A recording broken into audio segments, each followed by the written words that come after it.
Welcome everybody to Meet the Fellows at 48 Hours 2021. We are so excited to have this session. This is going to be a continuous back-to-back live stream for your opportunity to meet these exceptional Canadian founders who make up the C100 Fellows cohort. So first and foremost, I guess I should probably introduce myself. I'm Lauren Howe. I run marketing and communications at the C100. And if you don't know about 48 Hours, it is C100's longest standing flagship program. We're now in its 20th cycle. 48 Hours itself is a kickoff event for C100's by nomination program that this year competitively selected 21 entrepreneurs leading 21 of the fastest growing early stage startups and introduces them to the C100 community of global Canadian tech leaders in the tech industry, but found globally. Now, throughout the year, these fellows are not only going to participate in 48 Hours, but they take part in a fellowship program that lasts for 8 months through until the end of the year. So C100 aims to support, inspire, and connect these promising entrepreneurs. And what a fantastic excuse to get the C100 community together across all social platforms, our membership community together with all of you to get to know these founders.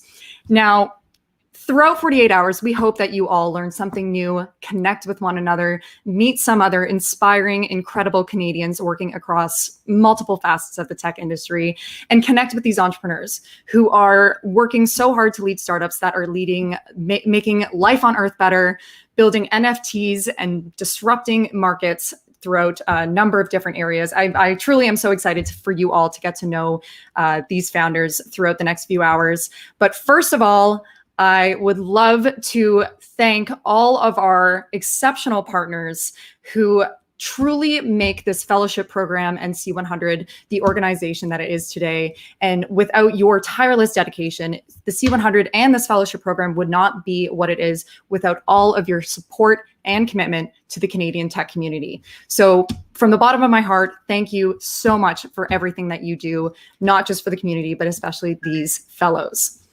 Now, without further ado, our first conversation is going to be on, for lack of better terms here, and apologies as you bear through this live stream because I'm definitely a puns person.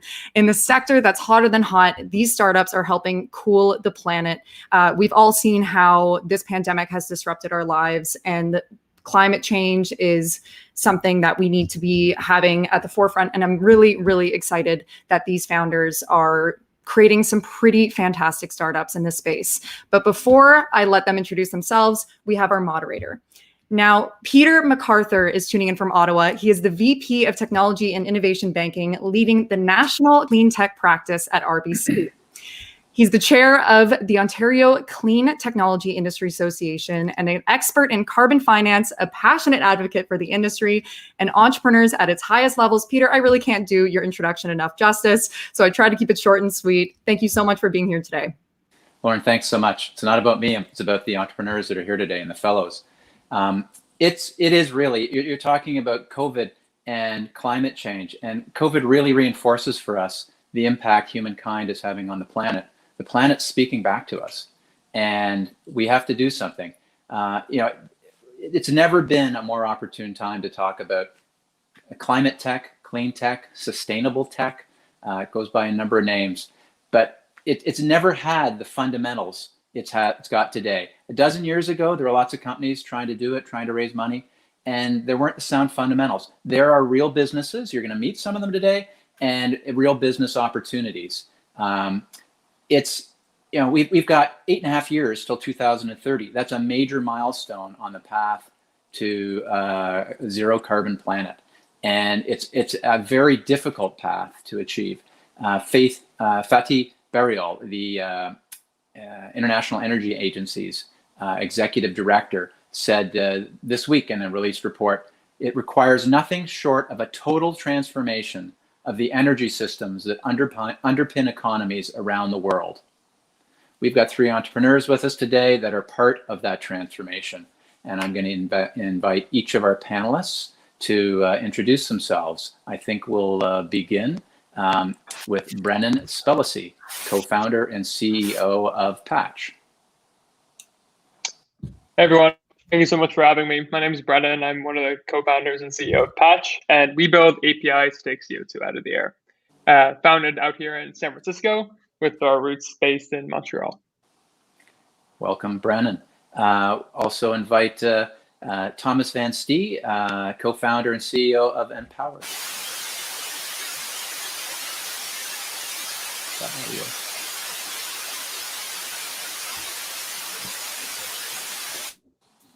That's better.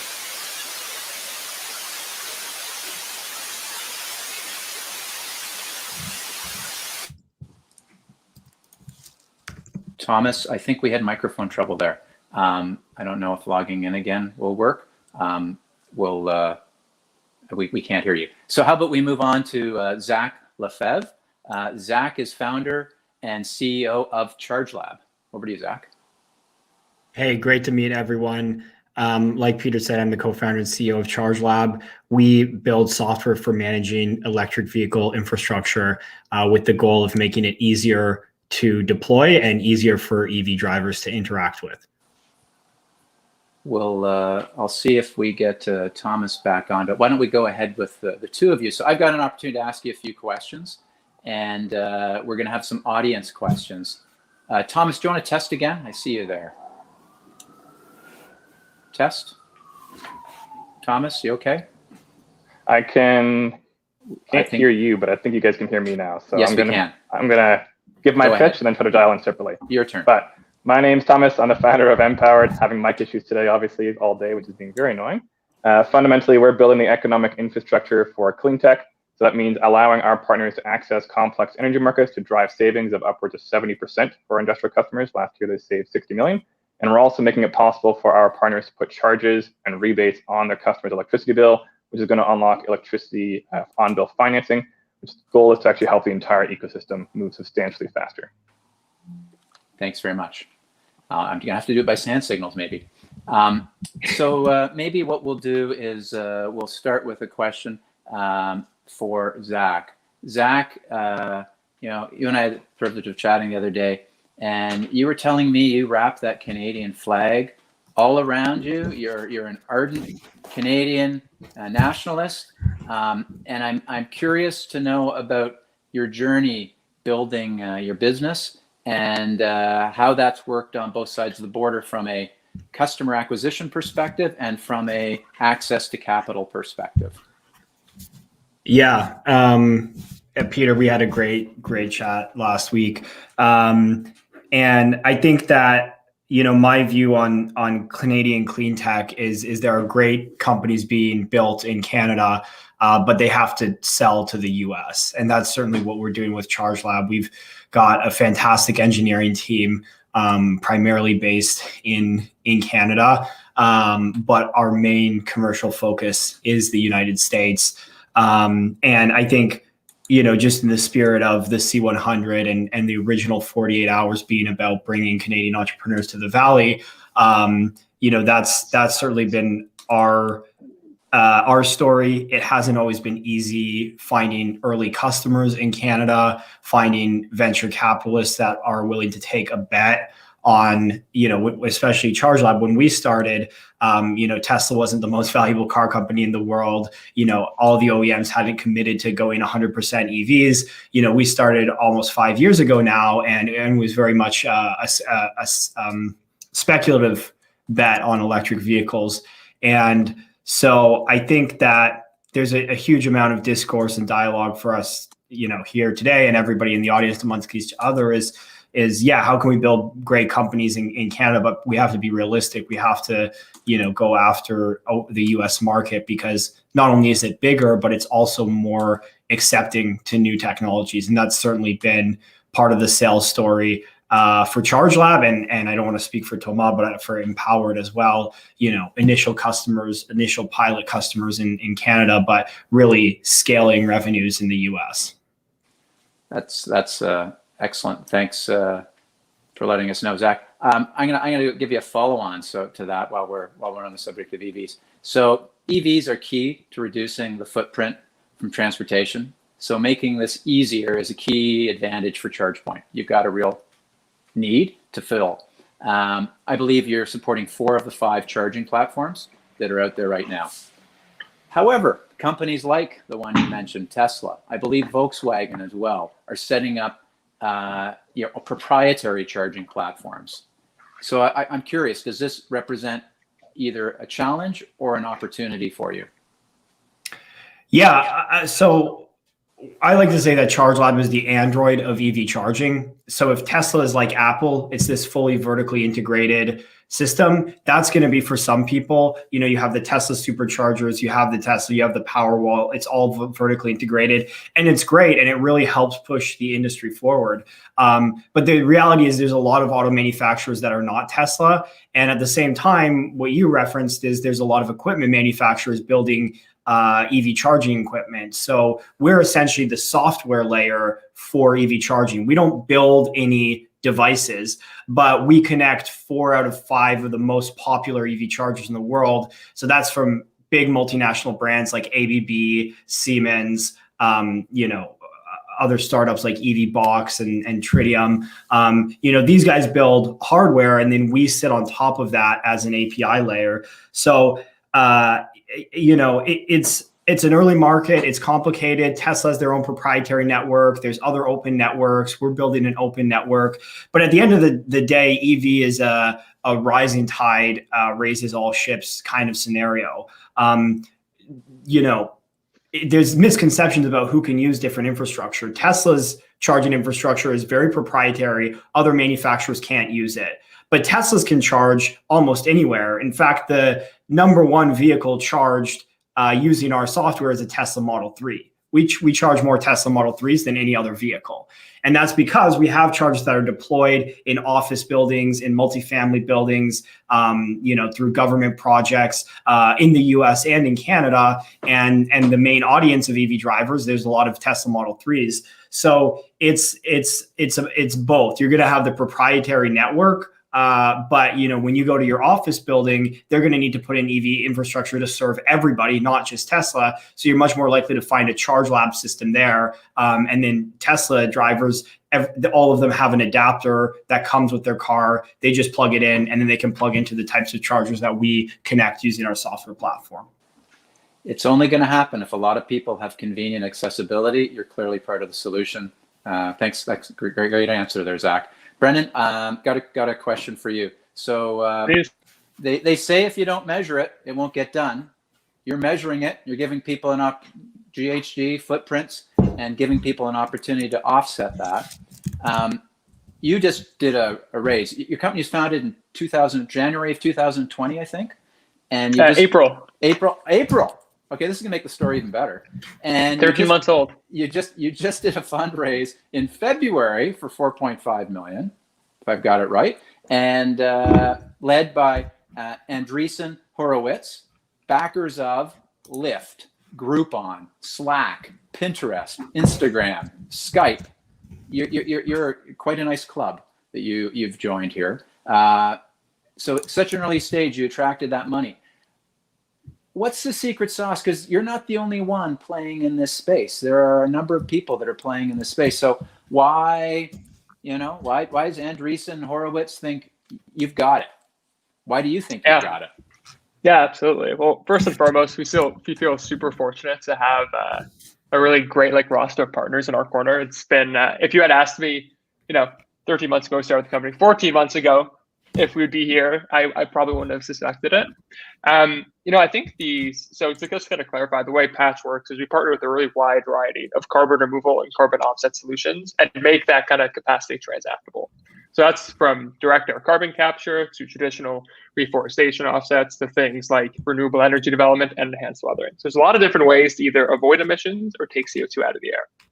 And the kind of piece, or I won't give all the secret sauce on a full live stream at Patch, but some of the secret sauce really comes down to the flexibility of the Patch platform, where if you look at what we refer to as the climate equation internally, you have kind of the reporting piece, that's kind of what you touched on briefly, the reduction, which is kind of the world that the EnPowered and ChargeLabs fall into. So how do we pollute less, whether that's through electrification or something else? And then finally, removal. So how do you, whatever emissions you can't avoid, how do you take that CO2 out of the air? And that's the piece Patch really focuses on. And if you think about kind of how systems have evolved today, we have a really wide variety where the source data lives, whether it's at a charging station, a utility, a cement manufacturing plant. So there's kind of some flexibility required on the inputs, which is why we kind of took this API first approach. And then depending on how you want to remove the carbon, so depending on the budgetary or geographic or brand kind of restrictions a particular customer might have, because we primarily sell to businesses, they're going to want to offset in a different way. And so by having this API where we essentially allow for many different use cases, as well as the backend of many different forms of what we refer to as supply, which are the carbon removal solutions, we're able to address a really wide variety of use cases, whether it's like e-commerce platforms. We're actually working with a couple of social networks that I can't announce yet, but will be kind of coming out in a couple of weeks. E-commerce, last mile logistics, fintech. We're even doing some crypto NFT things. So lots of like different applications because they're kind of the core primitives of the system are so flexible. That sounds very compelling, and I'll be curious to see you progressing as you commercialize that solution. That's very cool. I'm Thomas. Have we got audio with you now? Text? I'm hoping so. I had to switch to my phone, but it might work. I think we're good. That's great. Okay, so got one for you. So you're an early stage company. You're selling to corporates, and you're dealing with utilities. So early stage, 35-person company or something like that, trying to deal with some of the big players. How are you managing that? How are you overcoming the challenges? The predisposition in Cleantech, one of the predispositions to deal with, the Siemens of the world, and utilities are adverse to risk. So how are you succeeding in that space with EnPowered? Yeah, it's definitely complex. It's a complex part of working in energy in general. One of the hardest things we found is kind of two sides, like you said. There's utilities, and then there's the companies we work with. For the utility specifically, we spent years trying to find a way to build what we're building without having to sell to the utility. That was really important. We do not want the utility to do anything new, because as soon as we ask them to do something new, it's game over. They work extremely slowly. So that's how we handled that side of the problem. And then on the the other company side, so that's the Honeywell we've actually partnered with, and the Siemens and the Johnson Controls, those guys. We've tried offering them lots of value-added services, and usually they don't bite. The only thing that makes them move is if you help them make more money, which isn't that surprising, I suppose. But fundamentally, we actually helped them solve significant problems that was slowing down millions upon millions of dollars of business for them. And we always try to negotiate one pilot to start, and that usually takes a year. And once the pilot's been rolled out, they start to expand it pretty quickly. In general, with these companies, they're very slow to move, but once they start to move, they move mountains.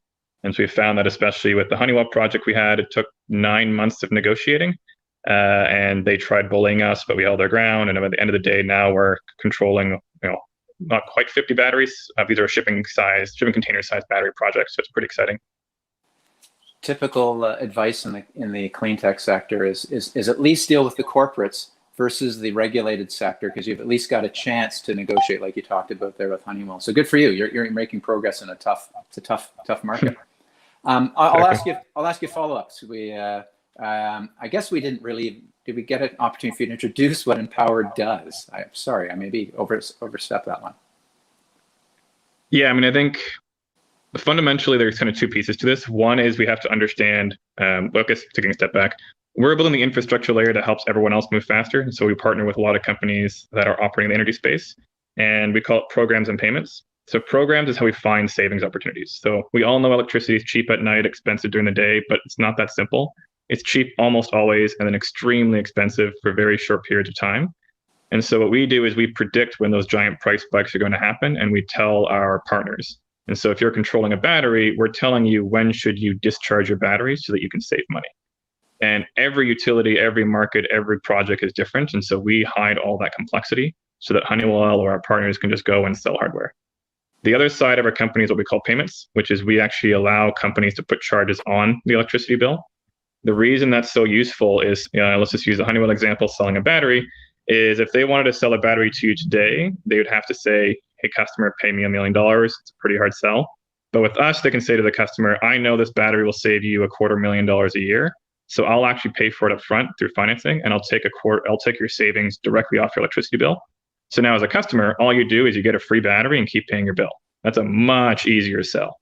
So we're building the infrastructure layer that makes all of that possible, not just for Honeywell, but for, at this point, 184 different energy companies.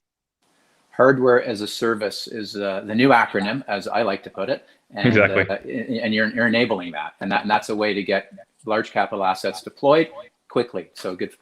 That's a great service.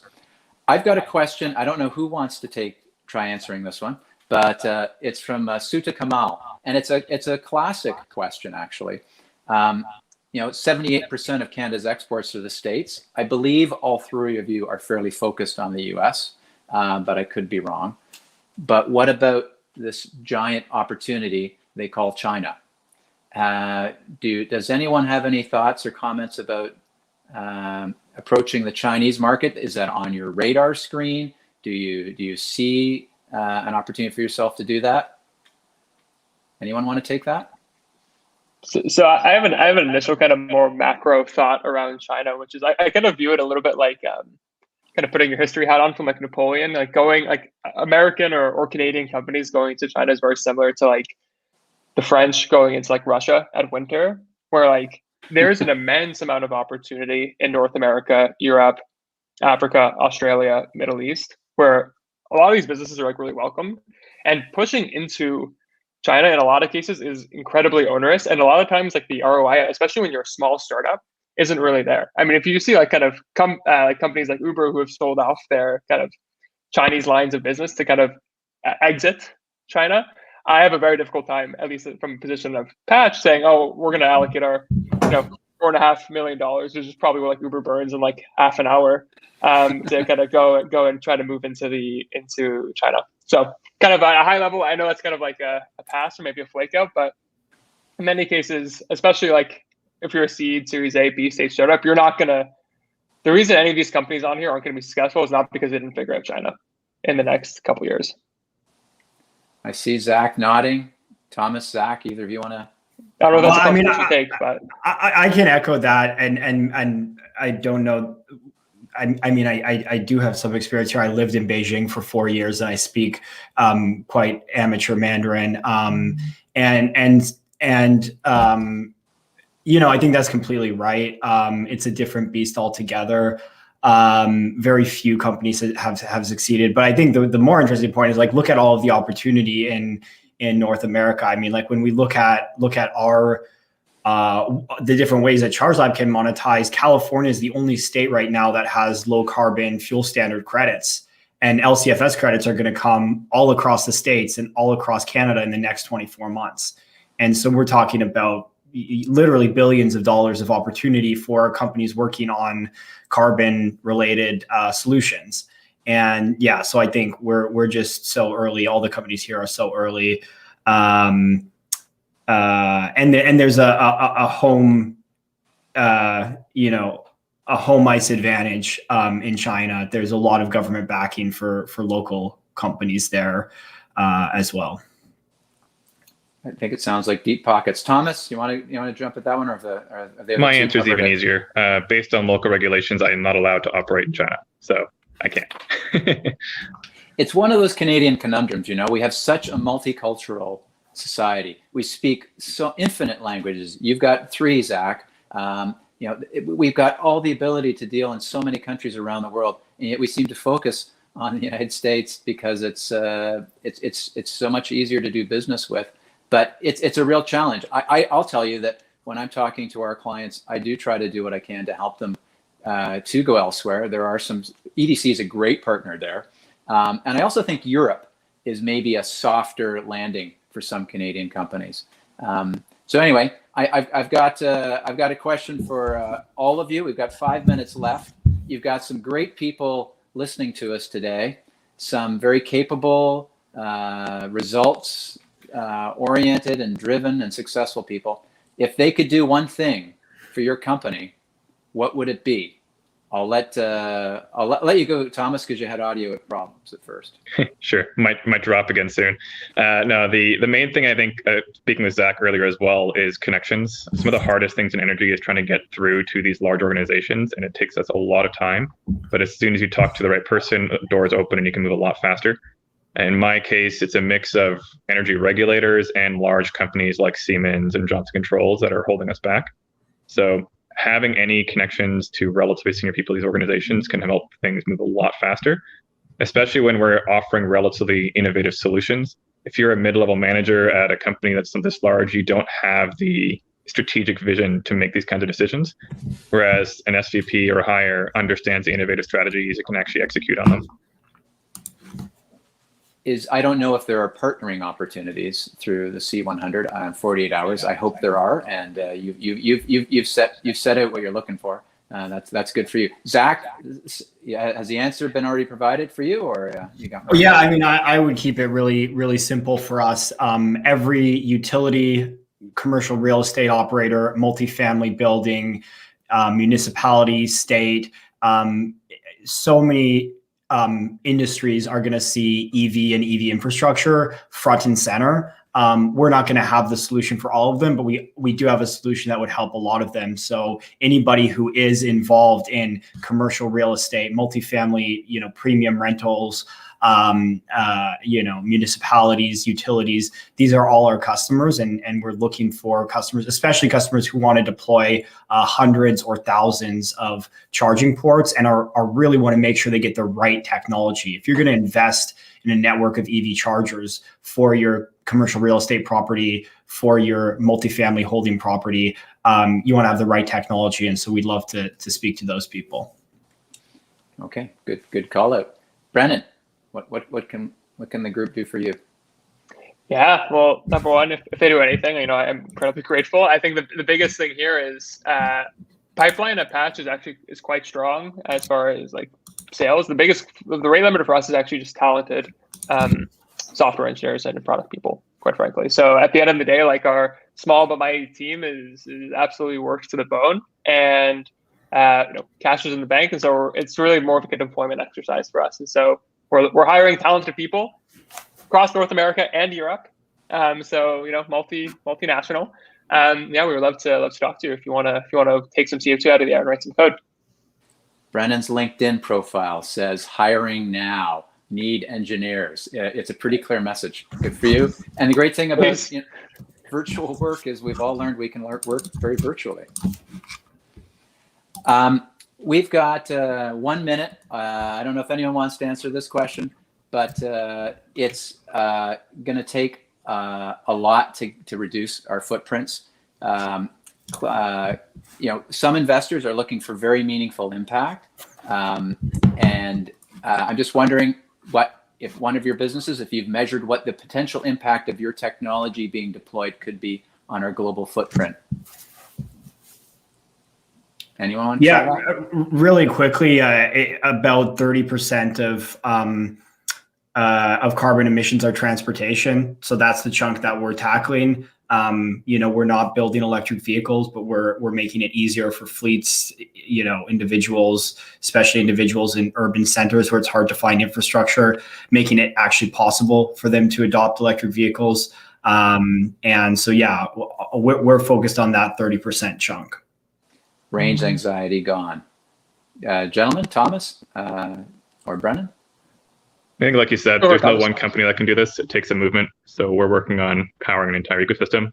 And I think, feel free to speak, but I think Patch would be similar. Yeah, I think the biggest thing for us is we're not avoiding emissions, we're removing them. And so like at the end of the day, like a net zero future probably looks like removing 10 to 15 gigatons of CO2 from the atmosphere per year. And that's not even including the backlog of the last 200 years. And so because CO2 has anywhere from like a 25 to 100 year residence time in the atmosphere, you have to, once you get to zero, you still have to kind of go negative to kind of burn down that backlog, if you will. So that's what we're going after. Gentlemen, it looks like the cane is out. We're getting the hook. I want to thank all three of you for an excellent discussion. It's great to see what the three of you are doing.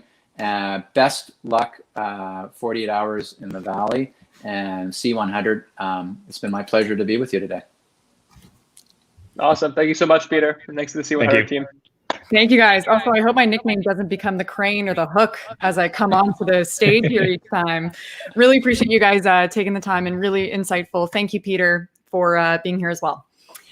All right. So if you are just tuning in, we are technically we've kicked off, but this is just our first session of 8 for Meet the Fellows 2021.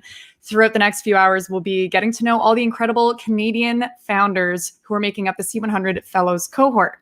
So if you are just tuning in, a little bit of information about what 48 Hours is, who these C100 Fellows are. 48 Hours is C100's longest standing flagship program. We're now in our 20th cycle, and 48 Hours is a kickoff event for C100's by nomination program that this year competitively selected 21 entrepreneurs leading some of the fastest growing early stage startups and introduces them to C100's community of global Canadian leaders in the tech industry. So throughout the year, these fellows will get to know members of our community, undergo mentorship programs, and C100's goal is to support, inspire, and connect these promising entrepreneurs, not only to one another, to the community, but to all of you. So without further ado, before we jump into our next session, which will be alternative assets disrupting the art world, we're really excited about, I want to say this one, but realistically, every single one of these sessions, it would not do a service to, it's like a parent talking about a child. I'm going to try to not make terrible jokes here. First off, though, we want to thank all of C100's loyal partners who support the fellowship program. Thank you all so much to our foundational partners and our corporate partners who, for your time, your contributions to Canadian founders, all of your efforts do not go unnoticed. And we, from the bottom of our hearts, thank you for all of your support in advancing C100's mission to support, inspire, and connect Canadian entrepreneurs globally. That said, without further ado, I would truly not do these founders justice by doing their intros. That's why we have excellent moderators joining us today. Karim, Gillani, thank you so much for being here. And to toot your horn a little bit, Karim is the co-founder and general partner of Luge Capital, a fintech-focused venture fund based in Toronto and Montreal. He's a long-time fintech operator. Karim led corporate development and M&A activities for PayPal in Canada and at Zoom, a leading cross-border remittance company that was publicly listed on the NASDAQ in 2013 and subsequently acquired by PayPal for $890 million. Karim is a Kaufman Fellow, a charter member of the C100, a board advisor for Village Capital, a program that supports diversity and equal opportunity in the startup ecosystem. Karim, I feel I'm out of breath just talking about your bio. Welcome. Thank you so much for being here. Thank you, Lauren. It's a real pleasure. Gosh, that bio makes me sound cooler than I actually am. So I appreciate that. It's a pleasure to be here. We're going to be talking about alternative assets, and we're going to be joined by Sean and Sophie shortly. Now there's Sean, and there's Sophie. Everyone. Hi, all right. Hi, Sean. I'm glad that we could all make it in. So before we begin, maybe Sean and Sophie, you could spend just a few minutes just introducing yourselves. Sure, Sophie, go ahead. Well, I'm the founder of co-founder of Wondeur AI. My partner in crime is Olivier Berger. Team is based in Toronto. Magnificent team. I should say also Calgary, because we have one of our team members there. And with remote work being possible now, we soon will have a team member in St. John, Newfoundland. So very Canadian, like almost border to border, ocean to ocean. My background is economics and art, of course. We'll talk about that. And Wondeur is basically bringing light into the shady world of the art market and making it hopefully more accessible to more people in the same through that. Yeah. Yeah, and I'm Sean Green, co-founder and CEO of ARTERNAL. We're a vertical business automation software for leading art dealers, auction houses, soon to be collectors as well.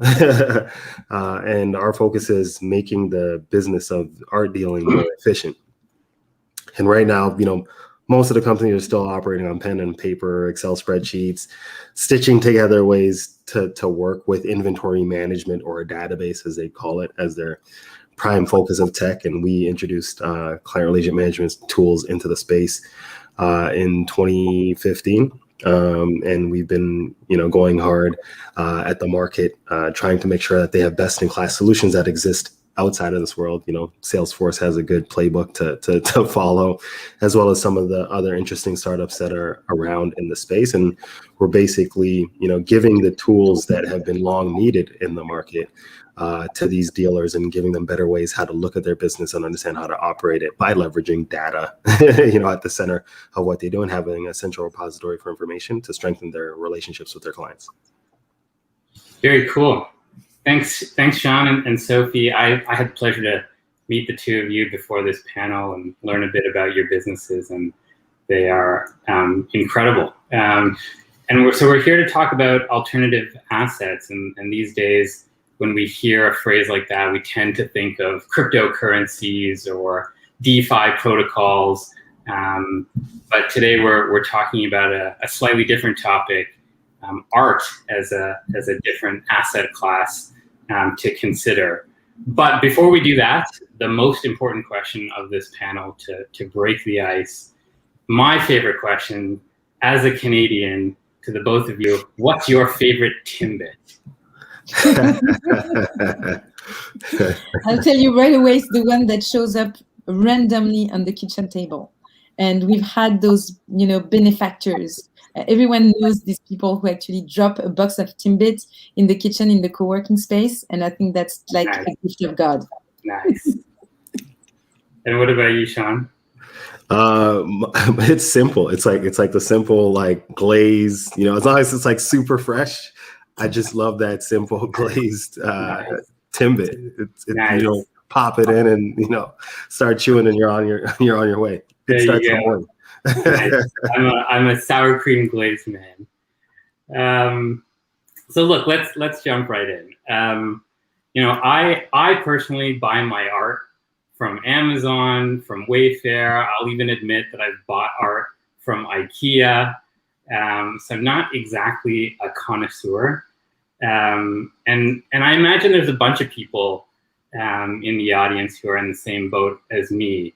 And so I was hoping that, the two of you can maybe just spend a bit of time giving us the for dummies version of how the art market actually works. You want to take a shot at it, Sean? Sure. I'll go first here. Thanks, Sophie. So you have the primary art market, and then you have the secondary art market. And the primary is like our clients. Actually, we have clients in the secondary, and I'll explain that. But the primary are like your art gallery that you walk into. You walk in, there's art on the walls. That art on the walls is primary market. Collectors come in, they buy that work. How does that work end up in the secondary market? Well, they're looking to sell, right? And death, divorce, and there's one other D that constitutes reasoning for selling a work. And you have auction houses like Sotheby's, Christie's, Phillips, who's a client of ours, that when you're ready to sell, those are the primary places where you go to sell. And that's how you see these, next level numbers and valuations of art go up, over time. And so the way how those valuations increase, as they're privately held is, you have a museum show, or there's a very, astute, tenured collector who's on the board of MoMA who's buying your work and things like that. So that's how it appreciates over time. And as a collector, you want to ensure that you're getting all the knowledge and you're participating in the space. Which like the pandemic was a thing because you couldn't trade information spontaneously in person, right?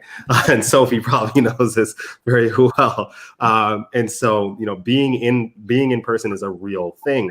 And that's where people are like, oh, did you see this artist? I saw this person at the show and they were buying a work, and right, you get this, frenetic activity, and that drives the valuation of the art over time. And Sophie has ways how I'm sure she'll say how Wondeur can help you track and understand, valuations as well. But that gives you a quick snapshot into like the primary market, secondary market, and then how valuations happen. And just to add to that, everything that Sean said is perfect. Just adding a few myths, busting points of information. There's one thing that a lot of people believe is true that is not, which is real good art, valuable art starts at, I don't know, $100,000, $1 million. And if you don't own something that's super expensive, it's not valuable. And that's completely wrong. A lot of people who are in the know, people who are artists or working close to artists, so they might be broke, but actually they know that putting $1,000 in a piece of art that is created by a very serious artist that has a career is actually easily a good investment, because if you know that this artist is growing, if you know that he or she is backed by a good gallery, it means that this $1,000 can go a very long way. So you don't have to be a millionaire or billionaire to collect good art. You don't have to spend tons of money to actually build a meaningful collection that actually appreciates over time. And a lot of people have understood it. Some people in the millennial market have understood it, and that's why millennials are so active in the contemporary art market. Very true. It's a great way to build wealth. Yeah. Very true. Like the Basquiat artwork that sold for $110 million. I think it was one of the auction houses, a few years ago. I know people who are in their 70s who bought that work for $1,500 or $2,500. Wow. Yeah. Amazing. So this is actually a good point. So let's, as we're talking about the economics of art, let's talk about it as an asset class. I mean, we're considering here alternative assets, and with low interest rates these days, we see that the fixed income markets and the bond markets are not yielding much in terms of returns, and so we're seeing, at least in our business, we're seeing investors looking for alternative assets to invest in. And sometimes those are alternative lending vehicles or bankruptcy claims, meme stock, GameStop stock. And so I wanted to get your point of view of, in this low interest environment, is there a big push for investors to look at art as a new asset class to consider? And really, should art be a part of everybody's portfolio? Look, Karim, the thing is, it's already a part of a lot of people's portfolio. The thing is, you might not know it is. So, and even for bankers and wealth managers, it's hard to know, because typically that's not something they discuss with their clients. So you can take for granted that anyone who is affluent has art in their home, and a large portion of these people don't know that it's actually valuable. They don't know if, and they don't know that it is. So the thing is, when you look at the proportion of art as part of wealth, it's up to 10% of wealth already in the upper echelons of wealth. And if you look at the next gen, it's up to 30%. So it's a huge part of wealth. The thing is, today, it's an asset that is not equipped with tools, with data, that makes it manageable as an asset. Meaning the only way you can get a sense of whether there's a risk on this asset or whether the value might go up or down in the long term is relying on an expert who is going to produce an expert opinion. And you will have to trust that person, because there's no way you can verify what they're saying. So it's a very uncomfortable place, because it's an asset where the asymmetry of information is massive between experts and non-experts. Yes, it's an asset. Is it an asset that behaves like others? No, it doesn't behave like others, because it's not equipped with this data. And it's also an asset that actually has this double dividend of pleasure and investment, because it's not a bill you put on your wall. It's something that actually brings you energy and makes you happy every day. Got it. So it's interesting that you say it's already an asset that people are investing in. It's just folks like me don't get that kind of exposure because I'm the guy buying art from IKEA. But recently the art world has seen, I guess, a bit of a shakeup with respect to non-fungible tokens, sort of becoming more popular at the start of this year. And it was inevitable that I was going to ask the two of you about NFTs. So I thought I'd ask each of you: is this a fad, or are NFTs here to stay? And if so, does it have a place in the physical art world? Totally. I think it has a large place in the physical art world. ownership, provenance has been a thing in the art world. Where, was this piece really a Da Vinci? Like, do we really know for a fact? And, when you can, tie ownership or COAs or certificate of authenticity to a particular physical good, right? These NFTs have the ability to connect the characteristic and ownership. Conceptual art and NFTs are perfect, right? Like, we all know this story, and I've talked about this several times, about Maurizio Catalan's banana that was duct taped to the booth at Art Basel. And, my team and I are there, we're seeing this banana. People are buying it for 120,000, 130,000. And I think it was an edition of maybe 3. Yeah. Now, this gives you the right to actually, you get a piece of paper that gives you the right to recreate that in your home. So I could have a banana like underneath my Murakami right there with duct tape, and I have the authority and that ownership. Now that's like an NFT, right? It's like, you have this, and the thing that I think is also really important about this space is the ability that you can monetize each sale after. I think that's really key, as the creator, right? So as it continues to sell or resell, today artist resale rights are slim to none, right? And if you're an artist and you'd like to be able to continue to monetize or see the upside of what you've created, there's no way for you to do that. So these ballooned auction records and things like that happen, you're like, oh my gosh, the artist must have made so much money because look at what their work sold at, 10 million, 50 million, 100 million, nothing, right? That just goes between the auction house and the secondary market and buyer. So I think there's a lot of room for NFTs in the art world. Right on. Here, I think NFTs are actually a massive opportunity, especially in terms of value redistribution. As you mentioned, Sean, the royalty system that goes with NFTs is massive for artists because it's finally an opportunity for them to see, to get a piece of the cake when they're successful. There is a bubble effect for sure. Some of the values have already crashed, but it doesn't mean NFTs are not here to stay. And it's like a new medium as well. It's a lot of digital artists that didn't have a market before are starting to see a market now for their work, which is a huge opportunity for creativity. So it's like the invention of photography. It's like all of a sudden you can sell something that used to not be something you could transact, tradable. So it actually helps people who are creating in the digital field to actually monetize their creativity, which is absolutely massive. So for the art world, it's a great playground as well to think about redistribution of value, think about ownership, think about the future of that, and certification for sure. And eliminating a lot of those problems around provenance, as you said, Sean, and the traceability of a piece. Awesome.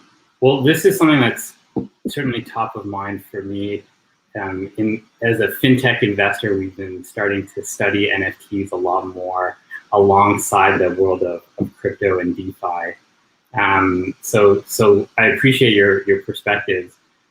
We are out of time, but I could talk to the two of you for hours. This is, for me, it's a fascinating world as we explore different asset classes. It's something that we're spending a lot of time on right now as well. But we're out of time for this panel, so I appreciate your perspectives, Sophie and Sean. Thanks for joining us. Thank you, Karim. And it was a pleasure to learn more about your business. So yeah, thanks. This is great. Thank you. And thanks to the C100 team for hosting us. Yeah, for sure. Thank you all. I'm actually really bummed that these are so quick. I mean, we're in the chatter over here saying like we could keep listening to you guys all day. So thank you so much. I mean, just on camera here is Karim, but Sophie, Sean, Karim, thank you all so much. We're gonna have to do this again or find more content because there's a lot more to talk about in this space. Yeah, sure. Thanks, Lauren. Awesome. Thank you. All right, guys, that is our second of 8 session. And we have up next a creatively titled session from Cradle to Grave. This is in conversation with some exceptional founders who are leading startups that provide solutions for all stages of life. I'll leave it at that teaser for the time being. But if you are just joining us, welcome to C100 Meet the Fellows, where we get to know the exceptional Canadian founders who make up the C100 Fellows cohort this year. Now, throughout this, though, this is a part of 48 Hours, which is C100's longest standing event in its 20th cycle. This is a kickoff event for these fellows to start their 8-month-long fellowship program. And this year, it was 21 entrepreneurs that were competitively selected. They are all leading some exceptional high-growth companies. They're Canadians that are based here at home. There are also a few of them are found just south of the border, and we cannot wait for you to get to know them all. Now, throughout the year, C100 aims to support, inspire, and connect these promising entrepreneurs, not just to one another, but with you as well. So we encourage you to not just engage with these founders offline, but feel free to engage and share some comments, questions in the chat, no matter what social platform you happen to be watching this on, or hop in. The panel can see your comments, and we'll be sure to relay them to the moderator. Now, before we head into the next session from Cradle to Grave, we want to say a heartfelt thank you to all of C100's loyal partners who support the fellowship program and this community. Your contribution to Canadian founders never goes unnoticed, and thank you for always advancing the C100 mission to support, inspire, and connect Canadian entrepreneurs globally. Now, without further ado, we are about to kick off from Cradle to Grave. I would love to intro these founders, but that's why we have exceptional moderators that we've invited to join us today for Meet the Fellows. So today for this session, we have Megh Gupta. So partner at Wittington Ventures, a Toronto-based venture capital firm that focuses on the future of healthcare, commerce, and food. As an operator and investor, he spent his career at the intersection of technology and investing. Recently, Megh was the global head of corporate strategy and development at Element AI. Prior to that, he was investor at Omers Ventures. He's also an early member of Torstar Digital, the corporate venture and innovation arm for Torstar, where he acquired and incubated a portfolio of 10 plus digital businesses. I mean, Megh, I could keep going, but welcome. Thanks. How's it pleasure going? to be here. Going well. Pleasure to be here. It's been a great session so far. Thanks for joining. We're excited for this. Yeah, absolutely. Shall we kick things off? Absolutely. The floor is yours. All right. Okay, sounds good. So thanks everyone for joining this session, which features 3 of Canada's most exciting D2C businesses. We've got Lilia, Willful, and Callia. These companies' services literally span the cradle to grave life milestones, along with enabling the celebration of all other life moments in between. Each of Alyssaa, Erin, and Catherine have built disruptive businesses that aim to shake up established industries and displace incumbents. So without further ado, let's jump into the opportunities and challenges that characterize each of their companies. So I see, are we waiting for one more? Yeah. Okay, as we go in here, so ladies, welcome. To start things off, actually, we're missing, we're missing here? Missing Alyssaa? I think we can get started. Okay, so let's start it here. Yeah. So, anyways, to start things off, can the both of you at least introduce your company briefly and your core value proposition? Go ahead, Erin, after you. Thanks, Catherine. Hi, I'm Erin Burry. I'm the co-founder and CEO at Willful, and we're bringing the traditional paper-based process of estate planning online and really democratizing it and making it easy, affordable, and convenient to create wills and power of attorney documents online. So really our value prop is no one likes to think of us that the unexpected can happen anytime, and it's better to have your stuff together before you need it. So we're helping to provide an easy.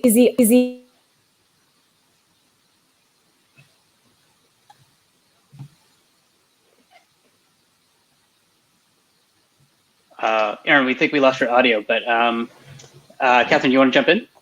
For sure.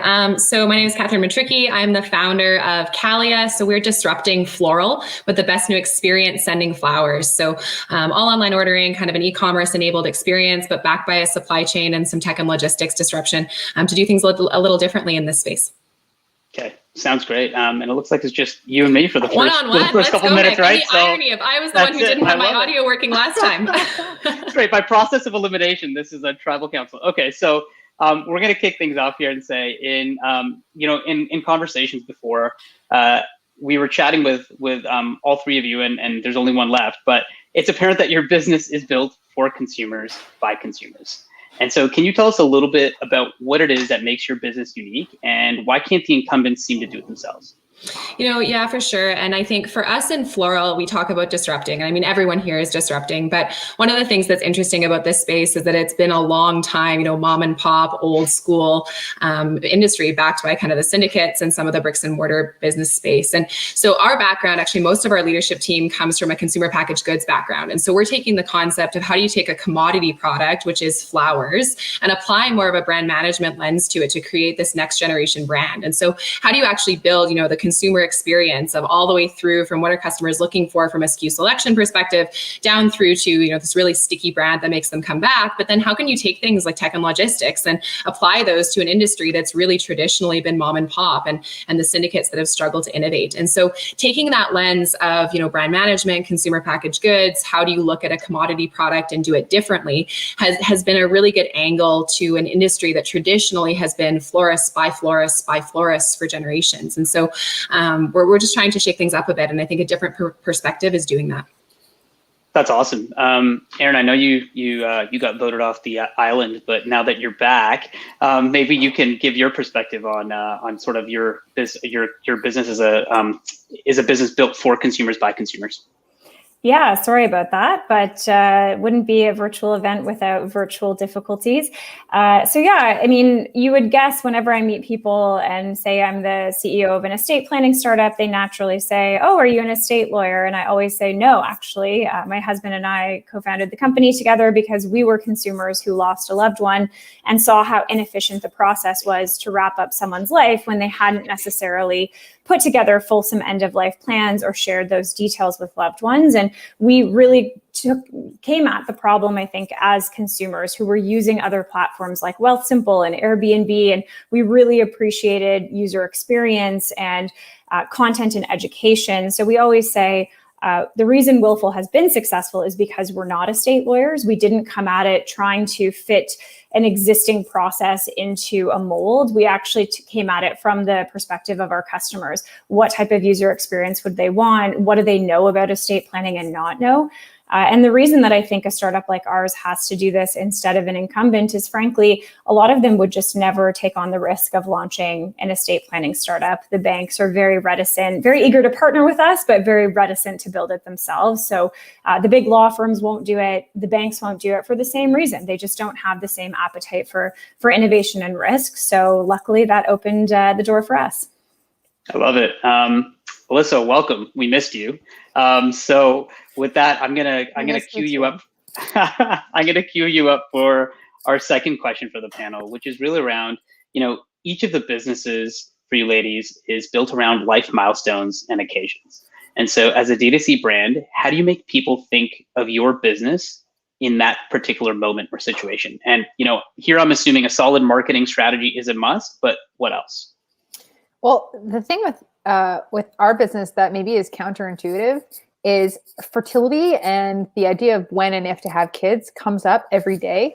Usually when it comes up is over dinner with girlfriends or friends or family having kids. Every new date is a time that you're thinking about, when will I have kids? And so, yeah, it's classic. So yeah, it actually comes up, it ends up coming up in the everyday moments. And so what we found is, like, how can we make those conversations an opportunity to have women feel celebrated for the decision of having kids later, or figuring out what their options are versus what's historically been driven as true, which is, not wanting to have kids now, and definitely as something that means there's something wrong with you or is something to be frowned upon, rather making women feel really good for going off the beaten path and doing their own thing. Yeah, that's awesome. Does that make sense? Is that a good answer? I like it's a the great other answer. question better. I had a no better right or answer for that one. Did you? Yeah, sorry. I kind of shift things up on you. Eh? That's okay. There's a so Catherine. I'm actually really interested in your response to this answer too, because flowers is a business that traditionally guys like myself know nothing about, and I'm gonna Google the local flower shop if I'm smart enough and try to plan a day before or an hour before if I can. But how have you thought about how to make Callia top of mind when folks are thinking about moments? Yeah, your point is super valid. You have so few opportunities traditionally to convert customers or to get a sale in this category because it's all occasion based. So you get Valentine's Day, you get Mother's Day, and then like a couple birthdays, couple anniversaries. And unless someone dies, and excuse my callousness, you're not really finding another reason to send. And so for us, it's really important to be top of mind. And you talk about marketing strategy, of course, we've got that. But then there's really two things that we try and do. And so the first is we started to really invest in, customer relationship management, but in context of occasion-based business, which is very different than trying to get you to order more skip the dishes. If you don't have an occasion, you don't have an occasion. So we're trying to track behavior based on occasions and do, some predictive modeling around, if you sent for a birthday this year and an anniversary and whatever, then you might also want to send then and make sure that we're prompting that behavior in advance. So we're investing a lot in that as kind of the first part of that. So making sure we're there for the occasions before they've even thought of the occasion. But the second piece of it is then trying to also do demand creation. I mean, I can tell you, my marketing team can tell you every possible day of, celebrate your dog and the teacher and the cousin and, people whose names start with M day, like all those things, and trying to make sure that we have those as incremental frequency and subscriptions and other things to do that too. But when we think about making sure we're top of mind, a category that traditionally has a really low purchase frequency, it's A, getting ahead of that occasion before they're even thinking to send, and B, making sure that we've got those other reasons where they can send flowers when they typically wouldn't. Yeah, that makes a ton of sense, and I guess it sounds like what it's coming down to is expand the market itself, right? Versus just thinking about stealing existing market share for those occasions for flowers. And that's part of why Callia exists too. When Alyssaa talks about being there when people haven't thought about it, that's one of the motivators of Callia from the beginning. How can you make sending flowers something that you do on a regular basis, not just a couple of years? How can it be easier, more consistent, better priced, more reliable? And so that's part of our mission as well. Yeah. Okay. That makes a ton of sense. So, this next question I'm going to ask is a typical investor question that I'm sure you're getting tired of hearing, but I'm going to ask it anyways, which is, can you build a big enough D2C business in Canada? And, Erin, I'm going to sort of lob this one over to you first, but would really like to better understand that, all these businesses are great, but as investors start to look, we always think, hey, what's the market size? Is Canada big enough to sustain it? So would love to hear your respective takes on this. Erin, we'll start with you. Good idea to start with me before my mic cuts out again and I refresh my Google Chrome for the 12th time. Yeah, I think it's a great question, Megh, because investors don't love us. A lot of investors don't love us because we're direct to consumer. A lot of B2B investors in Canada and the US. We are a one-time transactional business today, although that will change in future. And we're Canada only. We're in 8 provinces right now. And frankly, we like being Canada only right now. That's not to say that we don't have expansion plans, but there's a lot of venture-backed competition in the US, and we're actually looking at different markets like South America or Europe as our first expansion plans. But it's really hard to sell people on investing in a business that's Canada only because it's seen as this small market, especially in the context of the behemoth next door that's 10 times the population. The way I really look at it is similar to Wealthsimple, which is, they actually just pulled out of the US because of the tight competition. They're focusing on Canada, and instead of trying to sell one product to you, they're trying to own a variety of products in your wallet, and they're expanding horizontally. And that's really what we see as our focus and how we sell a big business just in Canada. We start with the will, but then Megh, you have to come back to update that will. You're going to go through life changes. You're going to need to do other funeral and burial pre-planning, and you're going to have family members that pass away, and you're going to need a brand to navigate that. So that's really how we sell that story of you can build a big business in Canada. And we don't want to go to the US or elsewhere just because investors want it. We want to go there because that's a strategic decision for our business. Got it. Yeah, that makes a ton of sense. And And an interesting take on, being proud to just be Canadian only for now. I like that.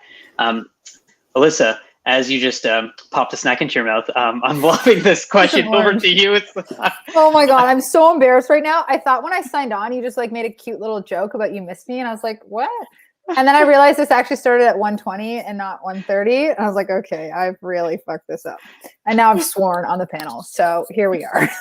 We've got the most lively panel. I actually don't mind it. I'm loving this. I'm owning it. It's fantastic. Okay, answer your question. So when I originally started Lilia, we were focused on Canada only. And we thought, there's definitely enough people here where we can build a massive company. And what ended up happening for us was in the fertility space, like Canada is just so behind the US when it comes to like healthcare and like a consumerized healthcare experience. And so what we found was, especially the fertility clinics in New York, for example, were so much further ahead in terms of marketing. They would actually call you if you called and left a message. They would send you an email follow-up, like things like this. And so what we found is when we were originally building the company to solve the problem for women who want to explore their fertility options in egg freezing in Toronto, in Canada, like we just were behind in terms of building best practices, such that when we were building in Toronto and then we went and tried to expand it to New York, like it was like a cute little, chuckle, we're already far past that. And so we had to, you still serve Toronto, but we had to expand where we were thinking about and focus on those big metropolitan cities in the US where the technology and the experience is further along, and it's more catered to consumers, so that we were building ahead of the trend and that we weren't just like following behind, kind of picking up some of the crumbs, I guess, if that makes sense. Yeah, absolutely. So I guess a follow-up to that for you would be, now that you're in both places, how do you think about growth, right? Are you sort of split 50-50 between Canada and the US, or are you over-indexing on one area versus the other? So we're really focused on growing in New York because it's the largest egg freezing market. It's an international destination for egg freezing. Folks from Asia will often come and freeze their eggs there. But what's been really cool is, I think maybe because we started in Toronto and we had such a wide reach really quickly, our word of mouth is so strong in Toronto and Canada. Like almost 100% of our customers come from referrals in Toronto. And so we're delighted to serve them in that way. And it's been really advantageous, obviously, for that to be our main growth channel. And I hope that we can end up doing that in each of the cities that we land in. Yeah, I hope so too. Catherine, I'm gonna now throw it over to you and your thoughts on building a D2C business in Canada. It's interesting. So we've always been Canadian historically, and certainly there's a lot of opportunity for upside in Canada. We've also started looking at vertical and how some integration can continue to build growth for the company. But at the same time, you eventually run out of cities. And our model is based on having warehouses in a number of geographically distributed cities, particularly when it's really hot or really cold. And with the opening of Montreal at the end of the summer, we'll basically have hit every major city in Canada. And so at some point, if we want to achieve the growth milestones that we do, we have to start to look to other cities. And there's a lot of cities like Toronto, Edmonton, Calgary, Montreal in the US, very hot or very cold, where we can take some significant share. And so that's part of our growth strategy. But talking about network effect, Alyssaa, and how important that viral kind of growth has been, it'll be interesting to see how that translates for Callia, because the network effect will not be nearly as strong in the US as it has been in Canada. And so that growth will be interesting to see. Yeah, it'll be interesting too, I think, for you as you think about even marketing, what kind of different marketing strategies, if any, will you need to employ with the US, even though, it's just, it's a market that's down south. It's also a different, every place has its own cultural nuances, right? Or how people sort of think about things. So that'll be interesting to see as well. I'm going to transition to the next question, which, topic du jour, which is around COVID-19. And, as we've seen over the past year, this pandemic has either generated headwinds or tailwinds for respectively for every industry. So in light of that, would be curious to know, how has COVID-19 impacted each of your businesses? So Alyssaa, maybe we'll start with you. Yeah, so at first it had a pretty heavy impact in that fertility clinics shut down. So like you really couldn't do much of anything. And then we've seen a lift insofar as people have had, one, a lot of time to think and kind of reassess our priorities. And they've thought about, when do they want kids, if they want them, and they've just wanted more time. A lot of people are expressing this feeling of like a year was kind of taken from them, like they lost a year. And, during the pandemic, our ovaries continued to age, is the unfortunate truth. And so what we're seeing over the last few months is a real increase in folks wanting to do egg securing. Because one, they're like, I don't want to get out of this pandemic and have a kid right away. I want to go enjoy my life. Like, I want to go travel. I want to go, and do whatever. We're also finding, people are, dating was really hard during the pandemic. And so people started doing that dating math. If I want to have kids by the time I'm, 35 is a number many people think about, working backwards, I need to have had the right person like yesterday. And so we're finding a lot more people are just wanting to buy time and to do a lot of the things that they didn't get to do in the last year. And there's been this, what I think will be a very permanent transition to telemedicine. And so people have a higher expectation of how to engage with their doctors and to get answers remotely versus like needing to walk into a fertility clinic, like sign these manual papers, with a wet pen, and they want better answers sooner and more conveniently. Yeah, it's interesting you mentioned that about healthcare, right? Because the one thing that's been true is COVID-19 has proved to be sort of this catalyst or iPhone type moment for healthcare, right? And it's had pervasive impact in the different pockets of healthcare. So it's interesting to see those trends pop up for fertility as well. Erin, while we have you, I'm going to ask your take on how COVID-19 has impacted the business. Yeah, so for us, it was a really unique situation where as soon as COVID hit, we saw a massive spike in traffic and sales because, again, creating a will, estate planning is something that people typically tend to put to the bottom of the to-do list. There's not always a sense of urgency. No one tells you the date that you're going to die unless you found a really great psychic. So it doesn't seem like something that has a really good, a hard deadline. So COVID actually served to be that deadline for people where they were thinking, oh my goodness, I could actually die tomorrow. And I've been putting this off for 10 years. So the challenge with that is our values as a company are all about empowerment and empathy. They're not about fear and anxiety. So we weren't able to go market to this demand that we could see on our website. And we had to figure out ways to add value. So for us, that was things like giving away free wills to healthcare workers. We've given away over 4,000 so far, and printing and shipping.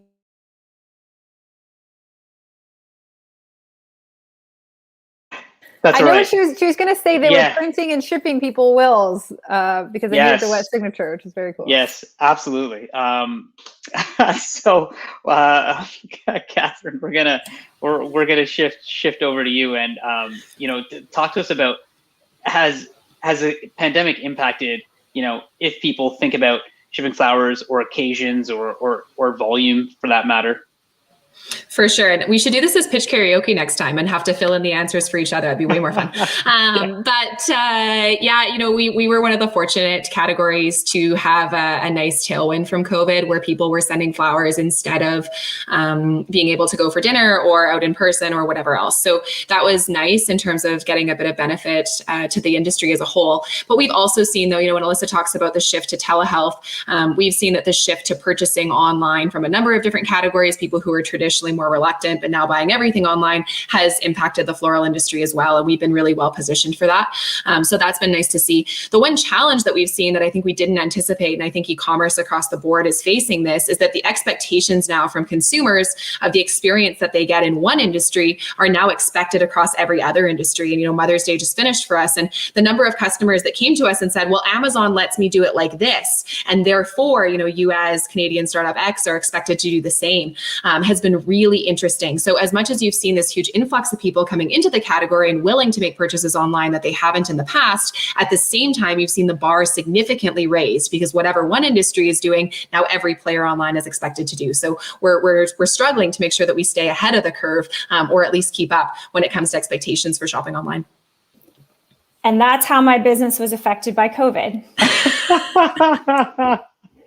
Yes, I love it. That is fantastic. And with that, we're a wrap for our session.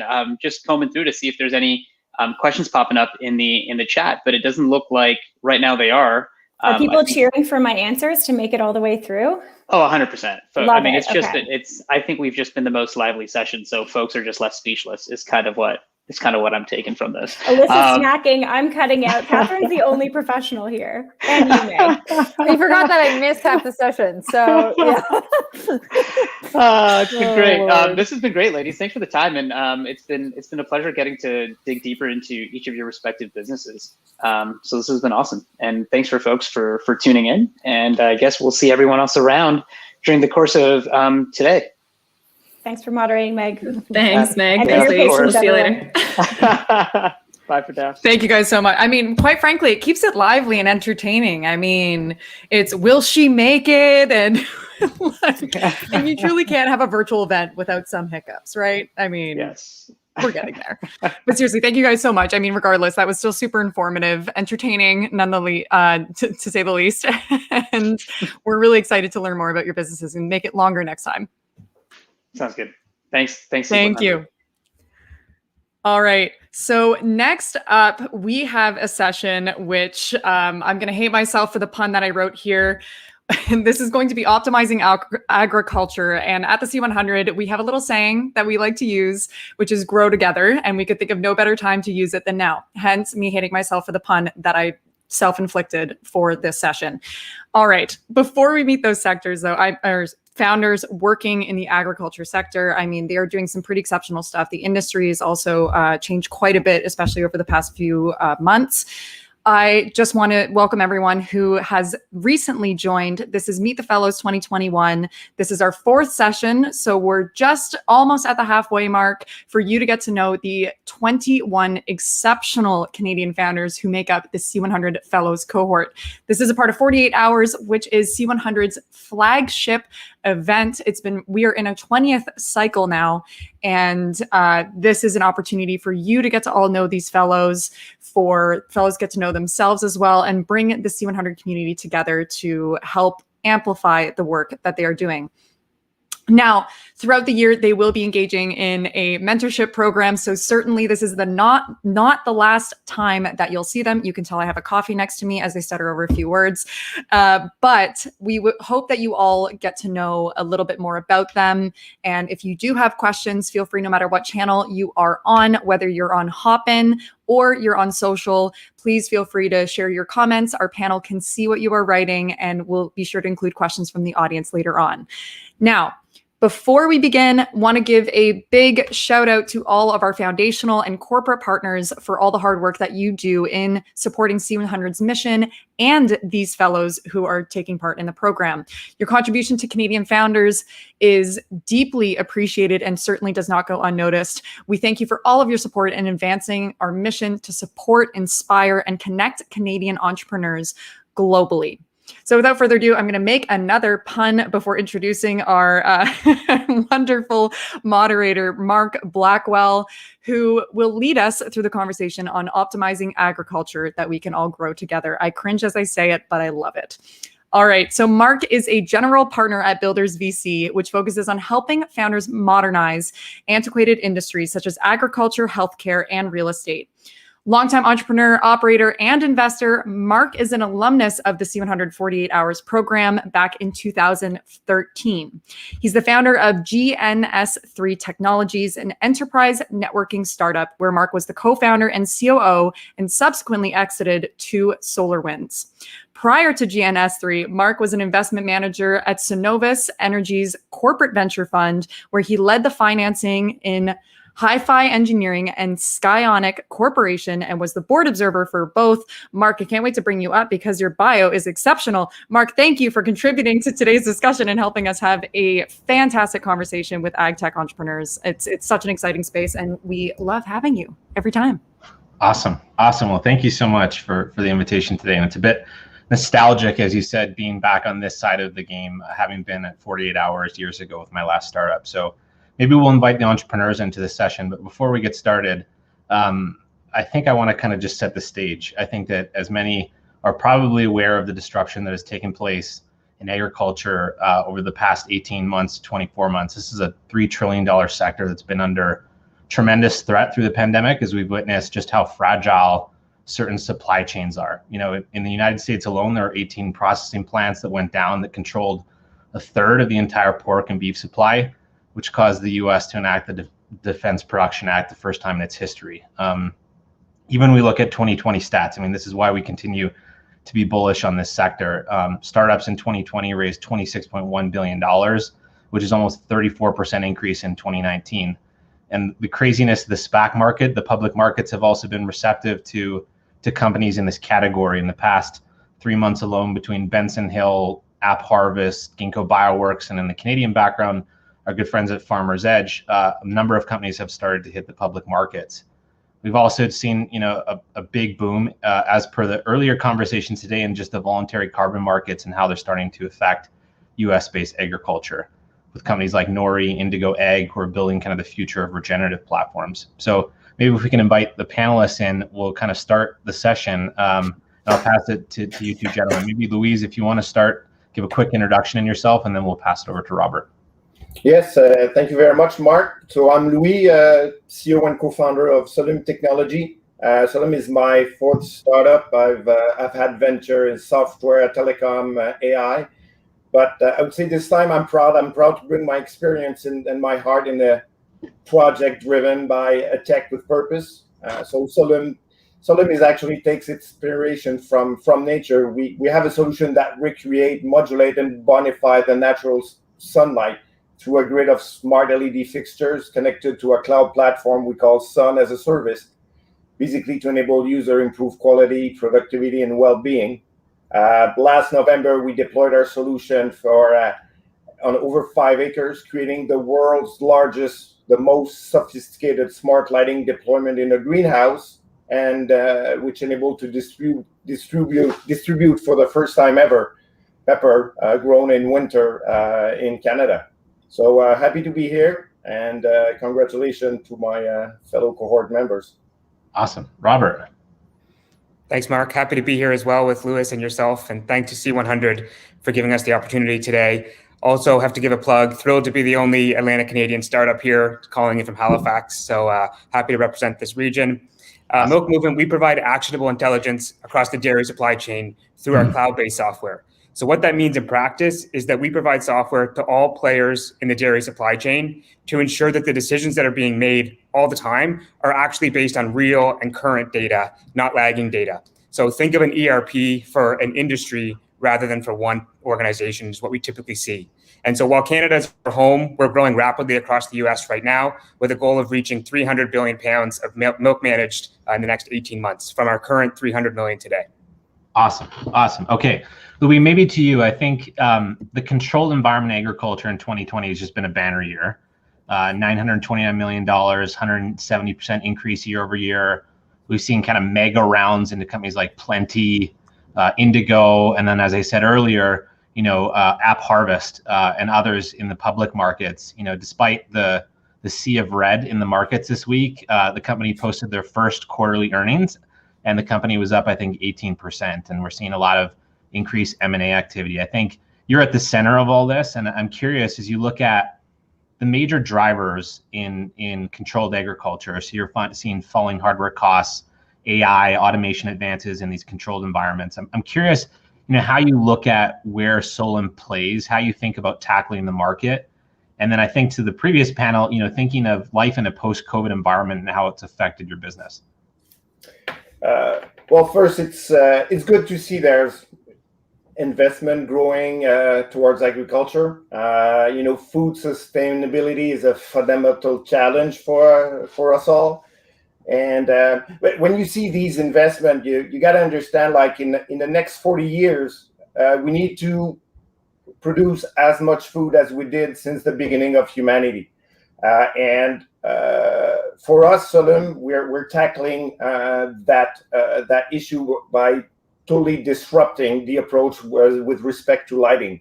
You know, we have that binary relationship with light. It's a switch on a wall. It may have a dimmer, but like we're just like bringing this like much further.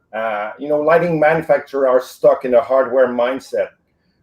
At Solum, we are leveraging the inherent nature of LEDs that are a semiconductor to create a dynamic light solution. So our vision is to give the power to growers so that they can do what they've been doing best for decades, for generations. That's how we see us as a player with lighting, and along with the other players in the industry, we will help that agriculture revolution that is happening now. You talked about App Harvest. They just acquired Root AI. So, there's a tons of companies like that it will bring much more intelligence in the control environment agriculture. And all that, is great, is generating a lot of data insights. But now the challenge that you may have is, okay, how you can act upon these insights. And at Solum, well, what we basically enable the missing link, which is controlling light. There are systems that control very precisely watering, airflow, temperature, nutrients. But light was the only element that was not controlled with high precision. And this is how we see ourselves tackling and changing the industry. Awesome. Okay, Robert, to you. I think for the audience, I really kind of wanted to set the stage for dairy. This is maybe a nascent business that people don't understand kind of the scale and scope, particularly in Canada. So I'm gonna give some stats before I give you the question. I think the Canadian dairy sector contributes, I think, about almost $20 billion yearly to the Canadian GDP, between 1.4 million head of cattle, 11,000 dairy farms, and employs 43,000 Canadians. You actually sent me a really interesting report that McKinsey put out last week on the state of the dairy sector, and interesting things.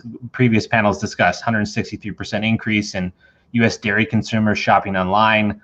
But most interestingly, I think of the executives that they surveyed in that discussion, 2% of those executives categorized them as very strong in digital analytics capabilities, and 16% of them said that they had very large data collection and optimal use of insight generation.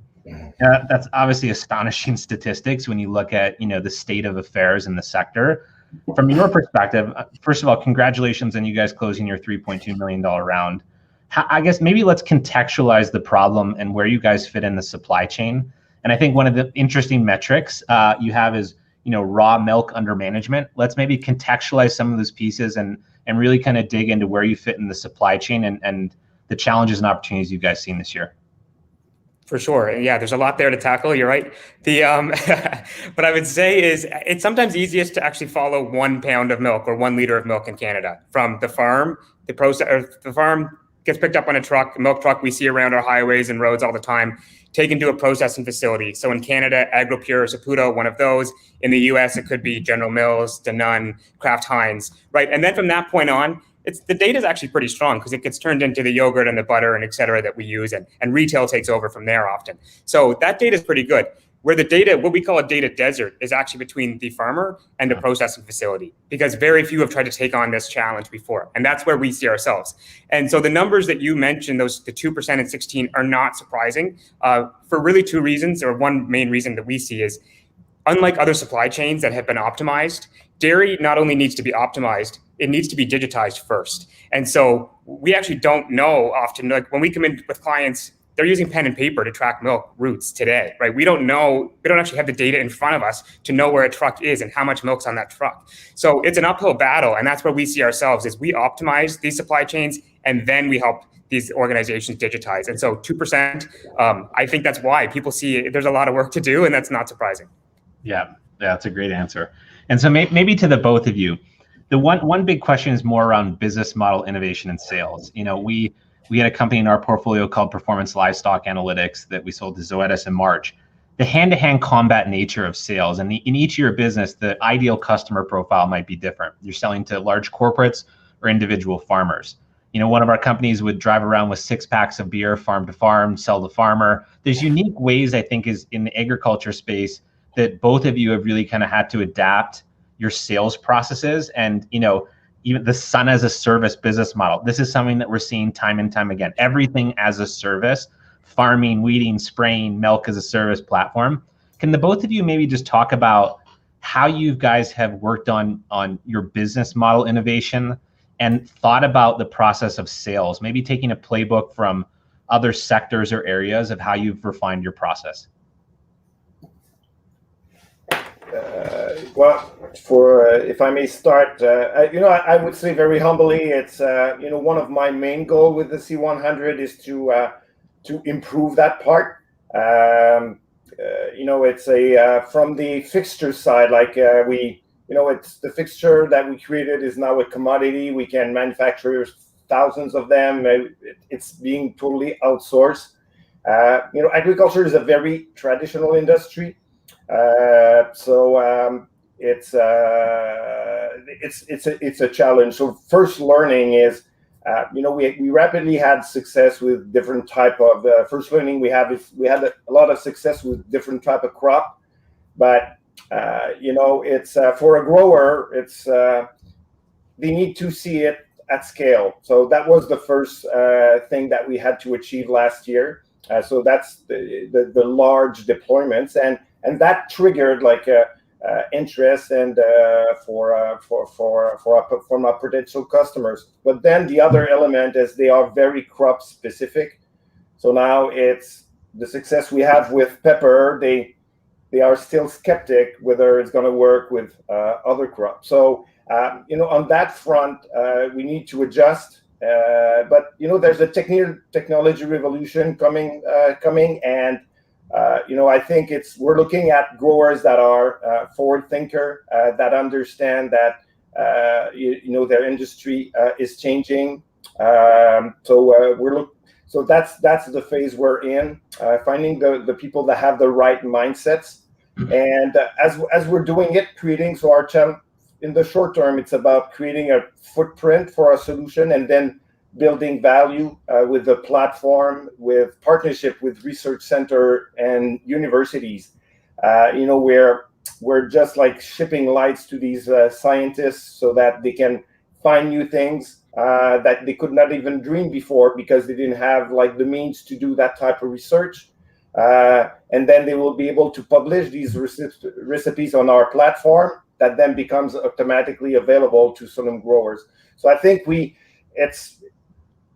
have to see it as a journey where we're going to help that industry move towards the digital world so that they can address the challenge of productivity and variety and quality. Yeah, and maybe Robert, we were joking last week that the two top dairy technology companies are probably within walking distance of each other. Our company, Soma Tech, and I remember the days that Bethany would get in the van and drive farm to farm. Can you give us a sense of how you've evolved, what's worked well, and as you close this new round of financing, how you guys have refined processes to really, either deal qualification, sales processes? What has worked well for you guys in the sector, and what are you continuing to refine on?